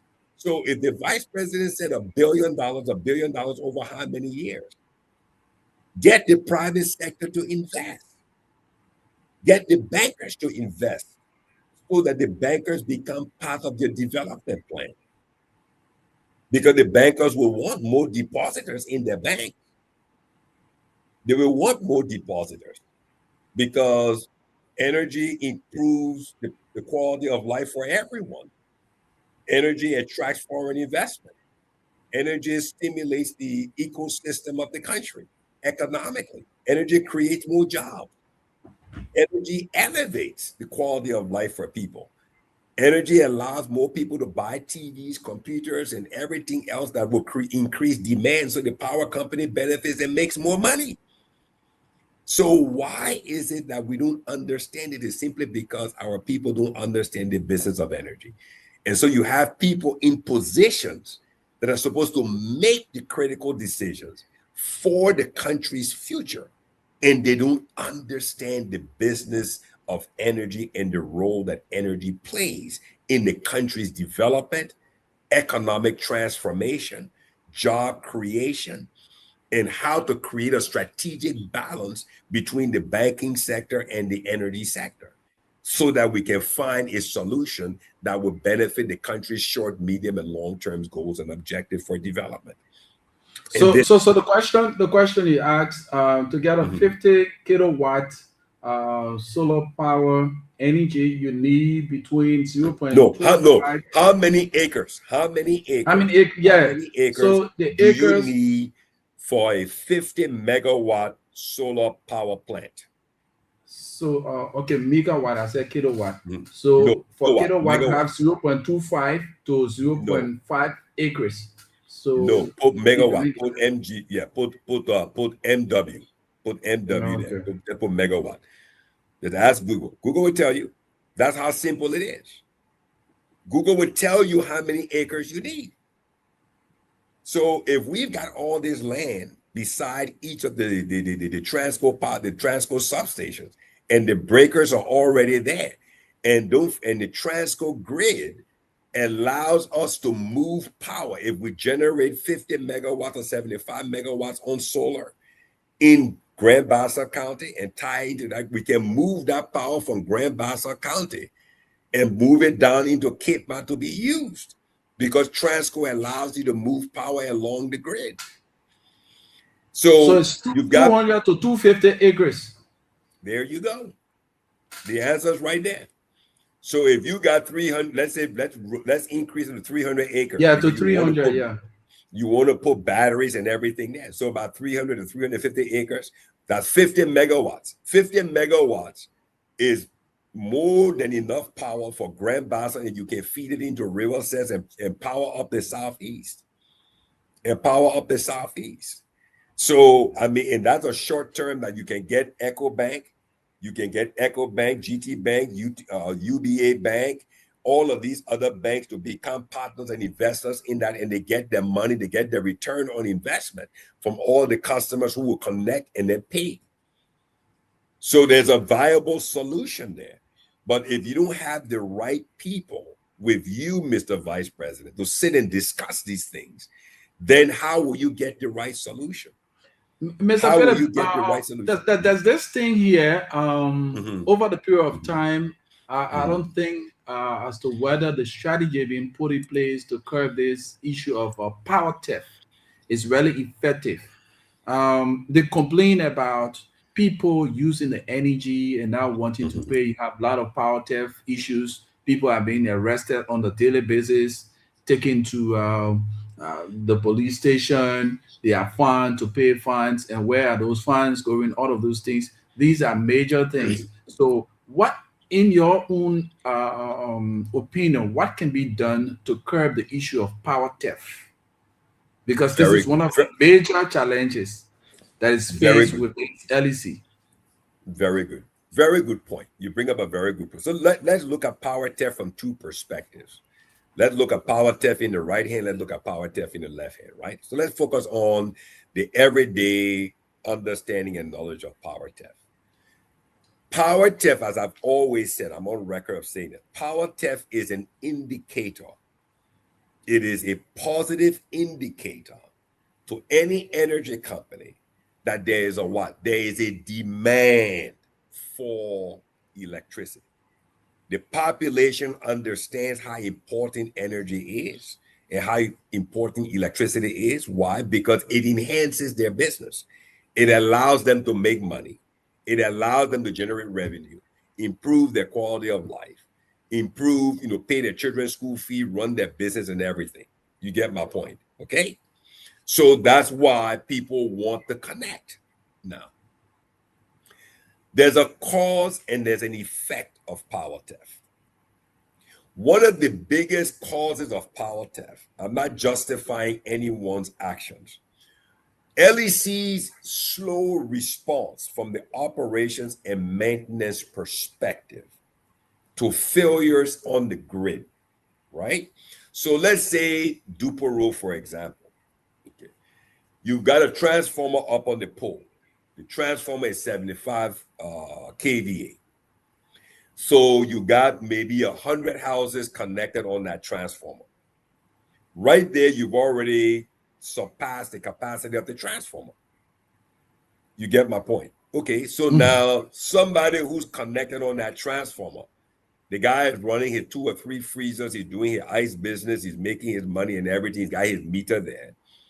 And then there's a blowout in the area on his side, something happens to his meter. And he's put a call into LEC, right, on Monday, January 1st. January 2nd, January 3rd, January 5th, January 2nd, 10th, 15th. LEC hasn't even responded, haven't even dignified his trouble ticket, his call. And guess what? The guy he's running a business. His children's school fee needs to be paid.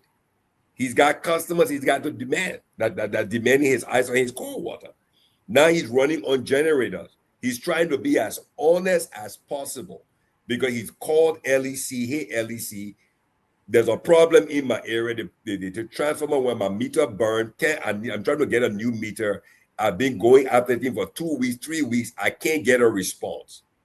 So now you see the problem now. So what does the guy do? He bypasses the line. He bypasses the line because he's got a business to run. I'm not justifying his actions. But I'm just saying, LEC from the operations and maintenance perspective, they're not efficient. So the inefficiencies is what?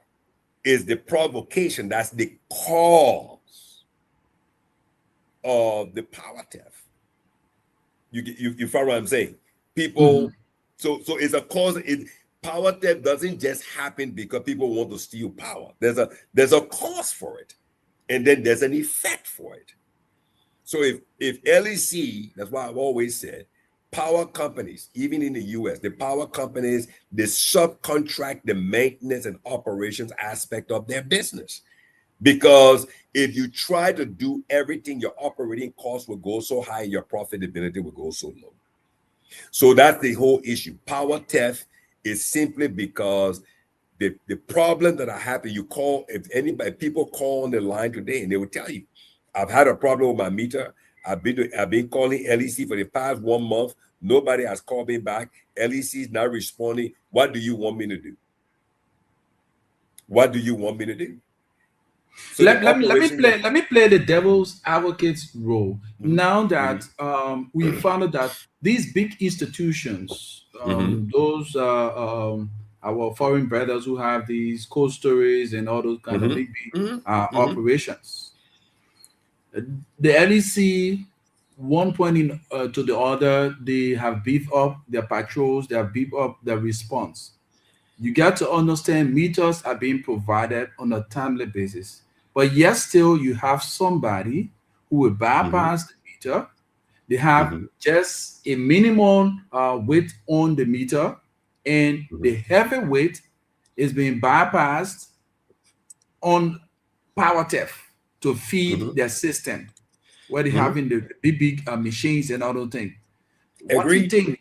What do you think is responsible for that? Very good. Very good point. Very good point. Very good point. So now, so you're talking about the distribution and the connection. The district, you're at the point of you're at that's off the pole, coming from the LEC grid, whether it's a transformer, and coming down to the meter. So that's where it's just like here in the US. They tell you right there on the thing, the guy, only someone who's licensed and certified can make those connections. So the LERC, this is where this whole thing ties into place. The LERC, the regulatory entity, should be certifying electricians. They should certify electricians. So only certified electricians should do the installation of the LEC meters. Why? Because you want to document who did that installation. Because that person who's a certified electrician should have a license number, just like your ID card. You get my point? Who did that work? So if the electrician who did that work will put his license on the line to do illegal connection, then guess what? Grab him. Grab him, because he was certified by the LERC to do what? Professional work. We have an international call coming through. Okay, let's go. Hello. Hello. Yes, sir. Welcome. Yeah, thank you. This Joe Cassell calling. Hey, Joe. California. The state of Nevada. Nevada. You guys, I've been listening to the show. Very educational. Thank you. Learning some things in the process. But I think the LEC situation, is a symptom of a broader and larger social problem in Liberia. We even go as far as saying, a cultural problem. We don't believe in problem solving. Whenever a problem crops up, especially on a governmental level, we try to outsource it to, what we call, quote unquote, development partners. And so that's, we need to probably start from scratch. If we want the next generation, it's a generational thing. We need the younger generation. What we need to do is introduce critical thinking in our schools, root and branch scrap our curriculum, because that's the only way we'll solve our problems. Because what we see as problems sometimes those are opportunities. You understand what I'm saying? Mm-hmm. Shift from lecture-based teaching to discussion-based learning. Encourage students to ask why and how, not just what. Because this thing, it goes from one generation to another generation. We just need to go look at the root cause, and it's just like I said, root and branch. Just scrap it. Go start from elementary school, maybe. Or maybe even kindergarten. Mm-hmm. We're discussing it 5 years ago, 10 years ago, 20 years ago. It has its roots in how we teach people to analyze. How we teach our kids analyze. Analytical thinking, has to be a mission critical component of how we teach our students. Rote learning, where you go, they give you five questions and you pick the right answer and stuff. No, we need to throw that out. Let people start to look at things critically. Let the students start to look at things critically. You will get a new society. Yep. As it is, it's not working at all. We talk about LEC, but that's a deeper cultural problem in Liberia. Your point is well taken. You are 100% correct. We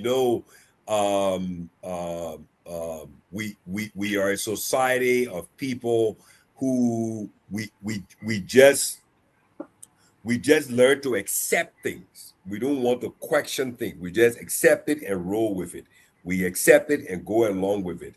And you use the right words today. Critical thinking. There's no critical thinking on our part.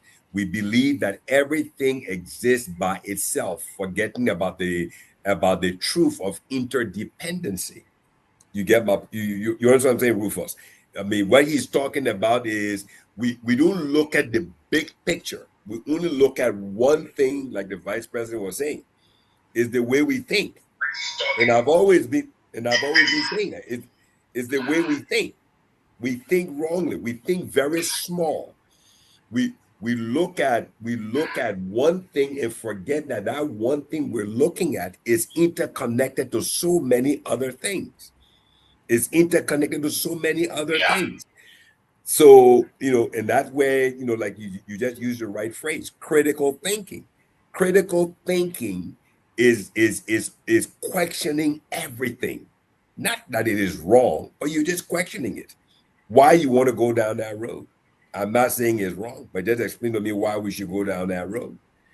Why do you think we should move this from here to there? Through critical thinking, you get problem solving. That's exactly right. That's what I was meaning to. Yeah. Certainly. You know what? Yeah. When I used to run my internet service company in Liberia, the young guys who work with me, I would tell them, you guys go there, do the site survey, and come back and present to me where you're gonna mount the visa, where you're gonna run the cables, and how you're gonna connect the customer. You guys go there, come back and present to me, and I'll sit there.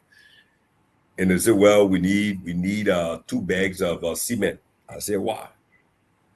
Mm-hmm. Why? I'm not saying it's wrong, but just explain to me why. You need 2 bags of cement and 1 bag of rocks. I say, you think that's a good mixture? You don't think you have more cement than rocks? Why 2 bags of cement? Why 1 bag of rock? I'm not saying it wrong. Just explain to me. So they started learning that, man, we got to make sure we got to have all the answers, because when we come back to Mr. Phillips, he would sit there and he would cross his legs and he would put us to the board and he would tell us to explain.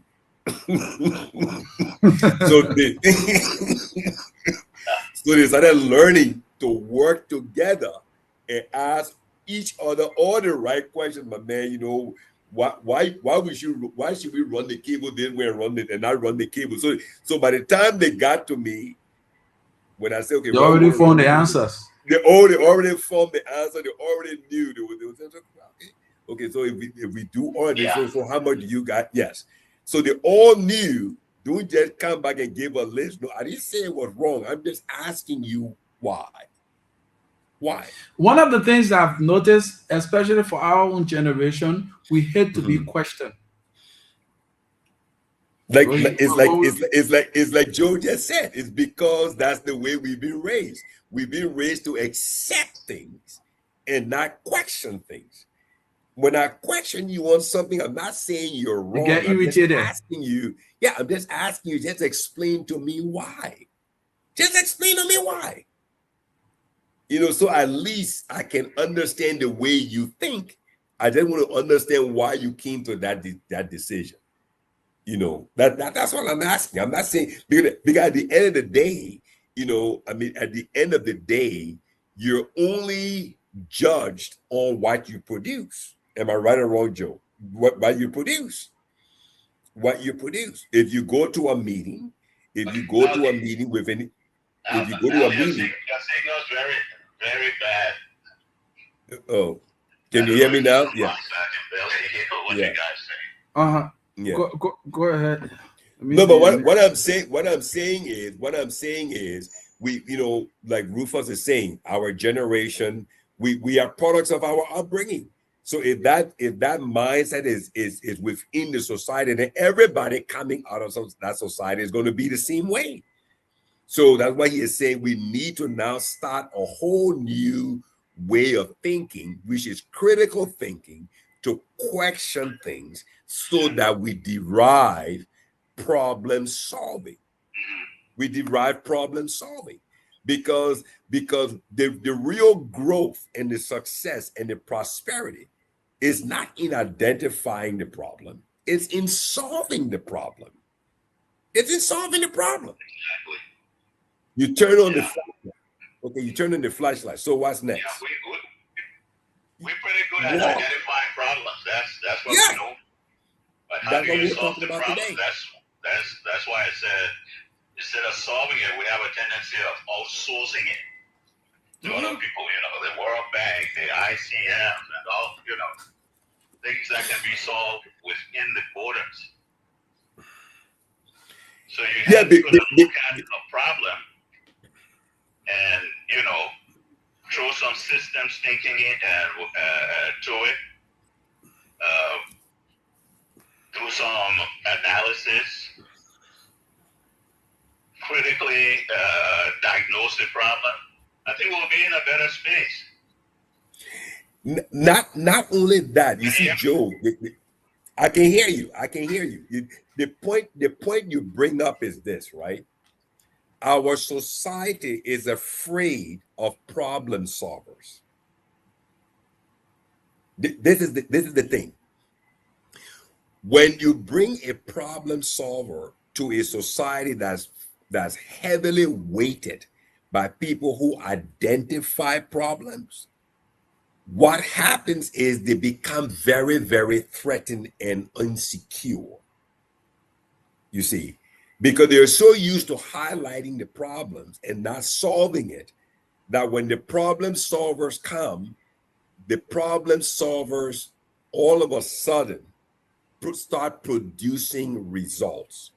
And people are moved from one side to the other side, not based on you identifying the problem, because it is solving the problem that transforms people's lives.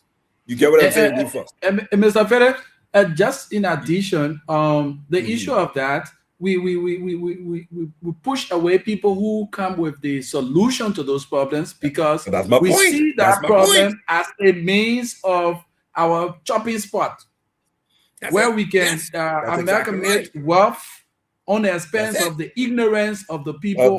That's exactly right. That's exactly right. If that man comes with the solution, that means my eating spot will close. So I rather showcase that there is a problem, but the solution, the tangible solution to solve that problem, I won't come up with it. I will cut just a bit, because I see it as my own means of getting wealth. All of the ignorance of the people. And the thing is this: that problem solving is a multi-billion-dollar business. Oh yeah. Now McKinsey and Company, they make billions of dollars with different, developing countries solving the problems.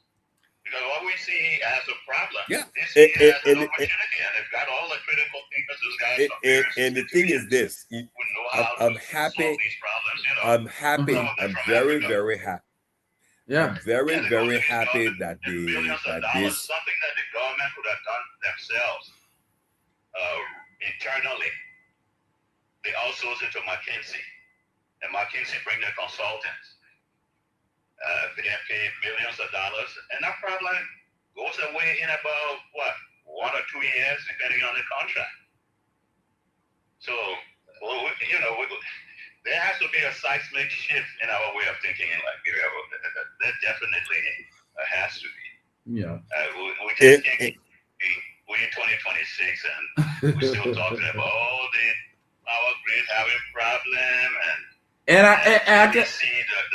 I can say for a fact, not that the people who are there don't know the solution to the problem, but they see it as a means of enriching themselves.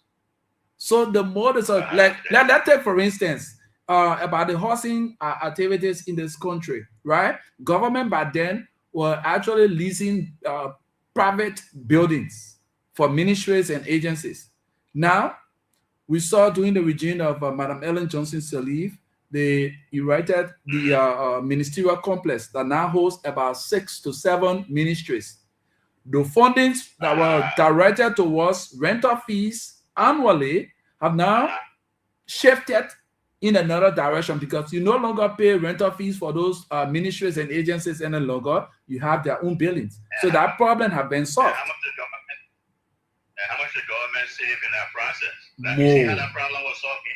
The problems are just so simple. Simple. So the people know the issue, but they see it as a means of enriching themselves on the ignorance of those who they are dealing with. Yeah, but the thing is this, though. The thing is this: if you look at the multi-ministerial complex, right, a major achievement by Her Excellency Madam Ellen Johnson Sirleaf. She identified a problem. She researched the problem. She found a partner to help to bring about the problem. And what did she do? Like Joe said, she made a bold decision, an uncompromising decision, that I'm going to make this decision. I'm going to stand beside it and stand behind it. And I will push it and drive it to produce the results for transformation. You see, so sometimes it's not only just identifying the problem, and then bringing about the solution. You've got to be able to drive that solution and stand up against the political winds.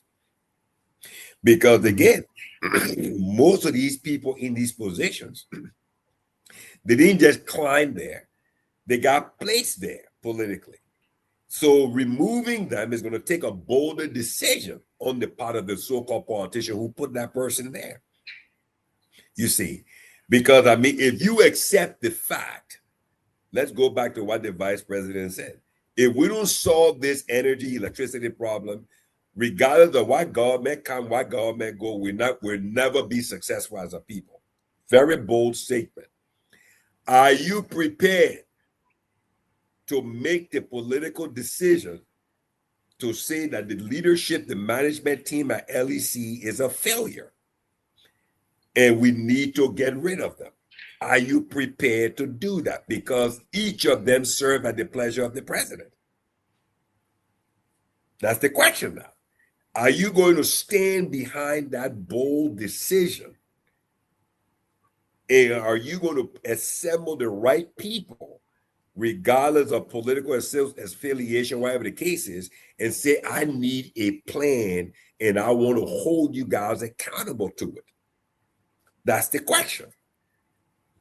That is the question, because like you said, I mean, it's not just identifying the problem, it's deriving the solution, but then also what? Driving the solution and going against the political winds. And that's where the challenge lies, because winning elections is one thing, but then governing and leading up, they're completely different things.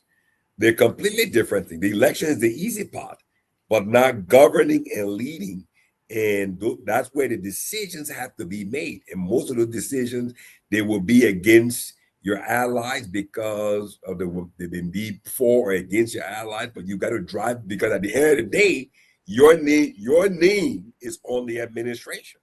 Is that the person who you're appointing? Is your name, your brand. But thank you, Joe. Thank you for calling, man. Thank you for calling. Thank you so much for listening.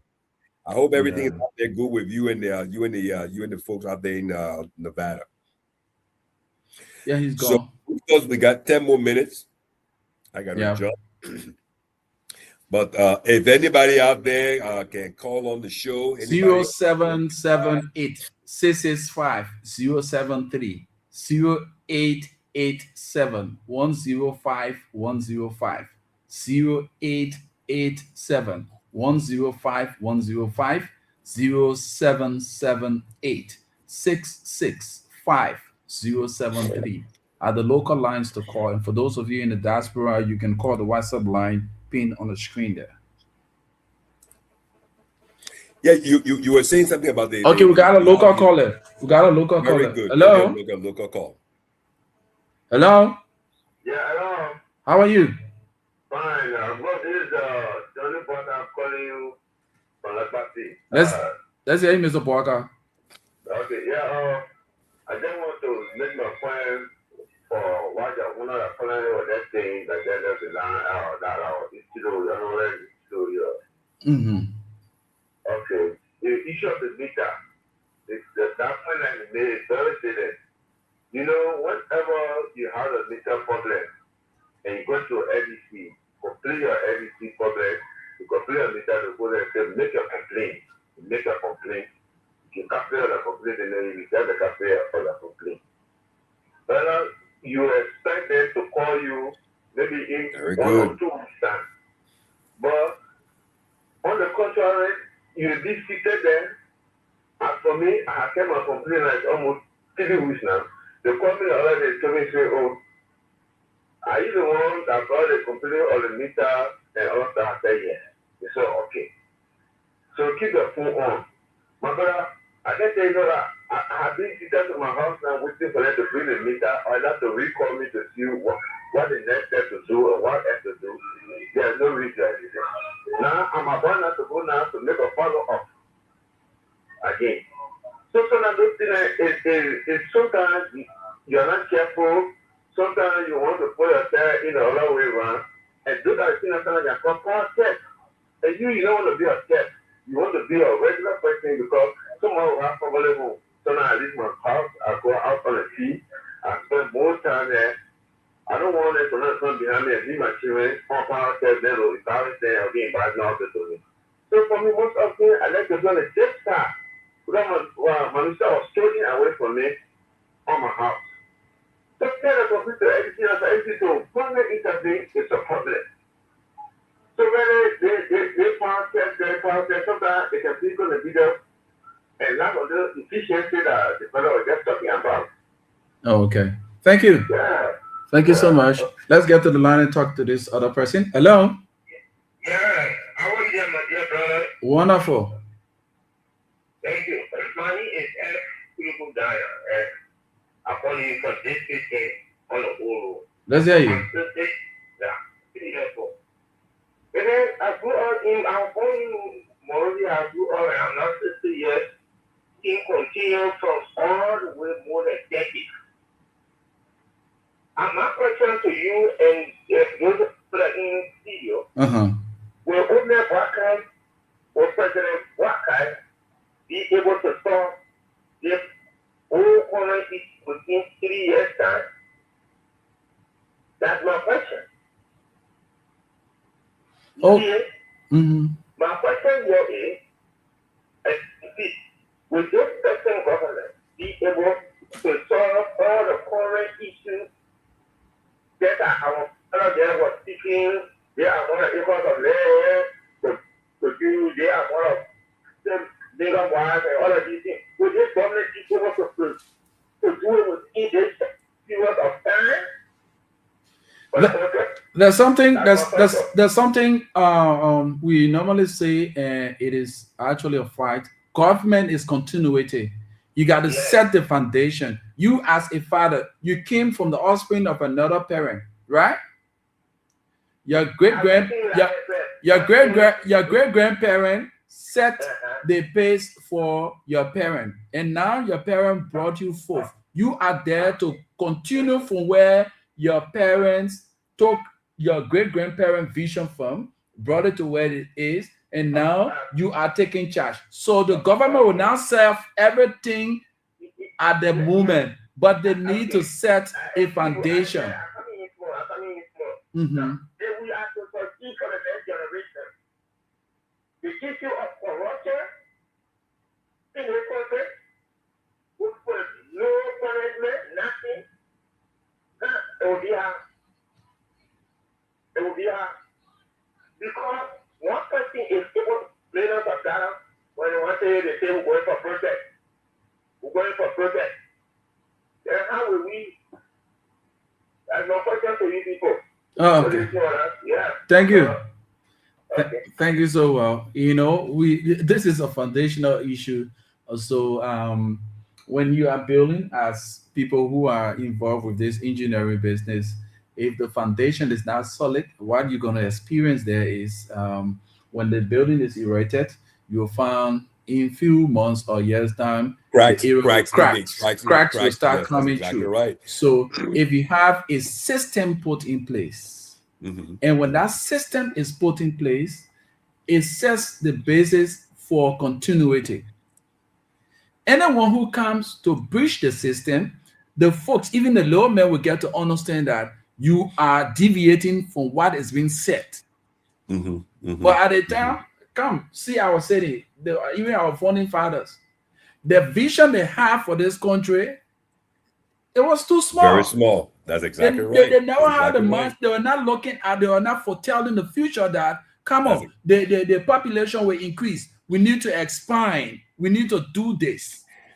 Now, yeah, go ahead, Mr. Phillips. No, your point is well taken, right? And that's why, again, if you look at Ivory Coast, you look at Ghana, you look at Guinea today, the Ghana did it back then with Nkrumah's vision.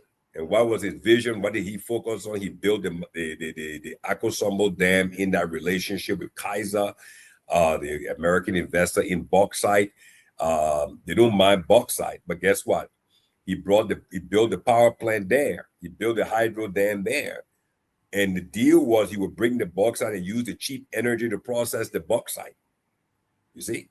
Process the bauxite and export it back to the U.S. And Ghana got the energy, and what Nkrumah built the power grid to all the different parts of Ghana. And we got an international call, Mr. Philip. Go right ahead. Let's bring it in. Yes, sir. How you doing? I ain't gonna Al, man. What's up? Like I call, I got your message. Hey, good morning. The general just called. It's a prime example of why there's no progress. I'm not calling to criticize him. He does not believe that the problem can be solved because of the time that this government has left. But that is not what's being discussed, sir. The issue that is being discussed is how can you go forward successfully regardless of time. That is what is being discussed. No, this government does not have, no single government will have enough time to solve all of the problems. As Rufus used the analogy, your grandparents started the solution or started a process. It is your job to take it like a race and move it to the next step, hand the baton on to the next person. That is why Ghana has I may have used the example of maybe the vice president, I don't know. But that government or that person who started that solution is lasting today. And then others are following suit.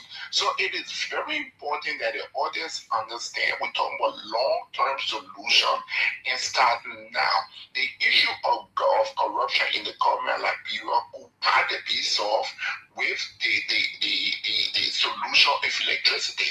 Because now some people in the government who are depending on this government to get to to give them money. We still need to go out there because there is electricity and start your own business. If you start your own little business, you're making more money from there. Why you want government job? Then the government gonna have a new problem. How do we recruit and retain good people? Because these good people are moving on. I will rest and continue to listen to your program. Thank you so much, Mr. Robert. Let's get to this line and take this person. Hello. Let's go. Yes. Let's hear you. Your name and join us somewhere. Yeah, this is Honorable, because Papa China, the commonly known as Chairman Omono of First State, Black A. Chairman, let's hear you quickly. Yeah, okay. According to your status in the studio there, our government can only be solved when we come together with ideas and then we find the solution. So finding solution is like this. Just like somebody said in the studio there. People can know the solution, but they want to get money out of it. And that cannot settle a situation. The village, if we come together only, this country is very small that we can enjoy. Correct. 24 hours. That's what the vice president did. When you went to big mountain and told the people you want to see if they can help us to have courage. People say, okay, we will only do that if you can help us to not pay tax for 3 years. All the 3 years taxes should be paid for courage, so that big mountain can help us to have courage. This all was said before, already, we heard it before. But presently, NEC has problems. Because they can say they want to help us to have meters. And for me, I send him a community. People didn't robbers. Committee said 6 months ago, I always promise. When they can sometimes the home of you for power test. Why is it that they cannot carry a power test? Because we don't have meter. You see? So I have to go and represent to talk to my people. And then the other man that was saying that is worker able to see about the current affairs to complete the position. You just say something. You cannot keep going today and work today. But you can start the process. And also can come and complete it. Government is a continuity. When you start, other people will come and do it too. You don't blame one man to do everything. But our problem is a lie on us. We are depending on people to help us. We cannot help ourselves. Help yourself before somebody helps you. That's the problem with budget at this. You don't have to marry a woman. You can marry a woman. It's not difficult to marry a woman, but how to keep a woman? How will you keep the woman? You've married and you're not able to support her. Then you see the person, the way she does things. Then you get angry and say, oh, I don't want this to buy again. So the problem is like that. Thank you, sir. Thank you. We can take 2 more calls, then we'll call it a day, right? That's fine. Let's bring the call. Let's talk.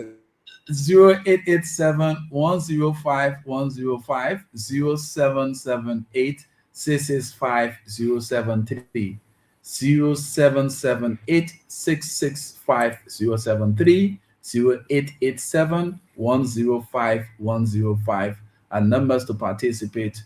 We're looking at issues surrounding electricity and solving of problems. How can we think outside of the box to have a solution to some of the problems we are faced with? We brought in the analogy of the rental fees being paid back then by government to private properties. Some of these people were also working within the government. See the evil. They're working in the government.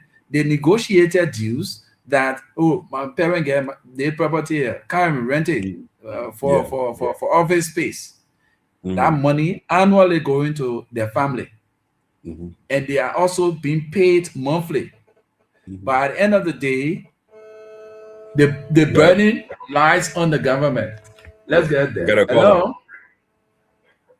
Yeah, good afternoon. How are you? What's your name? Yeah, I'm Laha Kuko, and I'm calling for the school in the community. Let's hear you, Laha. Okay, thank you. So the topic there is very important, and this is what I've actually been willing to be a part of, because I'm affected from the process a whole lot. From last 2024, the 6th of September 2024, the 6th to water staff, and I placed my complaint. And then I was told to take ID card or photocopy it on the paper, carry it. And of course I did. Then I was told to make a follow-up. Of course I did for 3 days. And then they gave me, for the commercial department there, a paper with numbers, because I have at least 4 apartments here, plus the 20 meters, so I just included everything. So they gave me the paper with the meters for the 4 apartment and the 20 meter as well. And then they told me to go to the next big building as soon as we enter LEC office on the right hand side there. And then I got there, and then they placed in my information, and then I was told by these people to go and keep the lines open, and so that the technician will call me, find my location, come and get these meters on. I went there another 2 times. That is making it 5 times. And then I was told to go to a place there what they call customer advocate. I went there 5 times, and I was told no meter. The one that aggravated me was after I went there for the 6th time, which making it the 11th time of my going to water. This young man, because once you reach in our customer advocate office, telling me you're coming here make no sense because if there's no meter, you won't get meter. So I got very angry, and then I raised a voice telling him that you understand that this meter only after you're supposed to run after me with it, because you see yourself sitting in full office, it is all because of the money that comes after the business you do. So you don't tell me it makes no sense from your I can't see you, so why can I come to you? And so that's how I came and I sat down. From that time up to now, there is no way I can get this meter. The papers are right here in my hand. I went there 11 times. There's no way. So I don't know how they expect us to. I know that in the city, something like here is a major area of the city. So should I be here with doing nothing, no job, they have a full apartment for people to come there and they're current, so they price and pay my little money, so I don't have time for government. Then it start working. Then it's death setting. So thank you so much. I'm very so happy to hear from you people. Thank you so much. I appreciate you. Our final caller. Hello. Yeah. Hello. Your name and you join us from where? This is Omar Bouzi. From where? From Tennessee. Okay, oh man, let's hear you. You know, the discussion actually focused on the Liberia society. It's very difficult, as the brother in there has just been talking about. Nobody in this country wants any change. The LDC people, if this government, what kind of government wants to really succeed in providing life to people, it needs to forget about party line. It needs to concentrate on who is able to foster the people's will. That is, the services to the people. But no service. Our service, oh God. Go ahead. Our services are not rendered. Somebody said in the place there in LDC, you go there, they need to change the hierarchy in that place there. That's what I think what can you do? Don't pay the people who are not ready to promote you only to come and make money. There are a lot of guys over there. I've been to LDC, my guys, similar problem. We got houses around. We tell you for meter, they tell us to go away. Sometimes they have called me, oh man, you go get a meter already. We'll set our asses at home and wait for them. Nobody coming. You understand? For almost since 3 months ago, some of us have been promised the meter will be delivered, it never delivered. Look, I'm surprised. I always go there and tell them, look, the customer service center supposed to be brilliant day and night, providing services. Transformer breakdown, the last petrol breakdown, people, we have to spend our own money. They don't even have people. They got a bunch of people who go around one truck. I will see 12 men in one truck just to go install one light pole. Can you imagine? Somebody else coming to the, somebody else living in the West for so long. We know when I say my light is off, they're going to be there. In the next 1 hour time, I will see somebody. What kind of country are we living in? What the investment will bring the country? It don't bring investment because energy is economic. As a brother has been advocating, energy is economic. If you don't have light, a lot of people living here out of the light, that's going to put their money in. But this government, our government, needs to really open their eyes. But they give the job to people only because they have been singing holy to the party line. Do not give it to people. That's what we are advocating. We should have a transitional governance system. A government that only gets people who are really winning the heart of what the black people want to be done. Not a party. This party line is killing this country. So that's my point there. Thank you so much. Let's squeeze in this last person. Hello? Yeah, I was to say what the line just now. Shortly. I all of that is, and lastly, they were kept telling me if I don't have patience, I should go to a miracle. I should go to miracle. I should go to miracle. And I told them I'm not able to give you $600. Where do I get money from? To get this 4 meter, I should go and buy 4 meters for miracle for $600. If I get that $600, why I can't I want to do a apartment to my apartment? So then they told me, but then you can still go and wait. So thank you. Thank you so much, Mr. Philip. The line is buzzing, but time is our greatest enemy. The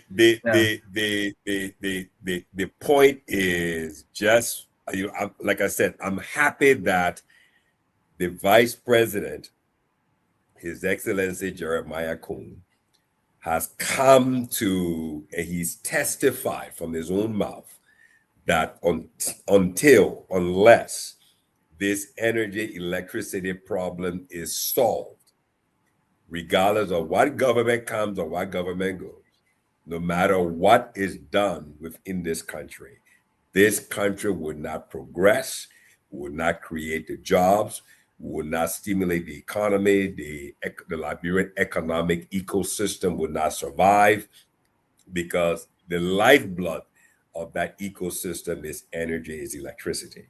It affects every aspect of the ecosystem, from education, healthcare, water, whatnot. He gave multiple examples. So I'm happy that he's come to the light and he himself has testified about it.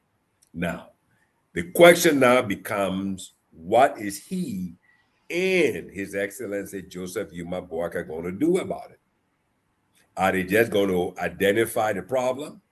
Or are they actually going to move towards finding a solution and make the hard political decisions of firing the entire staff at LEC? That management team is single-handedly, directly responsible for all of the failures of the president, because the vice president concluded, regardless of what the president myself put into place to do, to implement, to execute policy programs in the arrest agenda, if these guys we appointed at LEC are incompetent and cannot keep the lights on, grow the grid, and manage the company effectively, we would be a failure. The failure will reflect on Jeremiah Kuhn and His Excellency Joseph Yuma Boaka. That's what the vice president concluded. So the president now has to make the tough decision, call the entire team from the MD and all the DMDs, line them all up and say, you're fired, get out.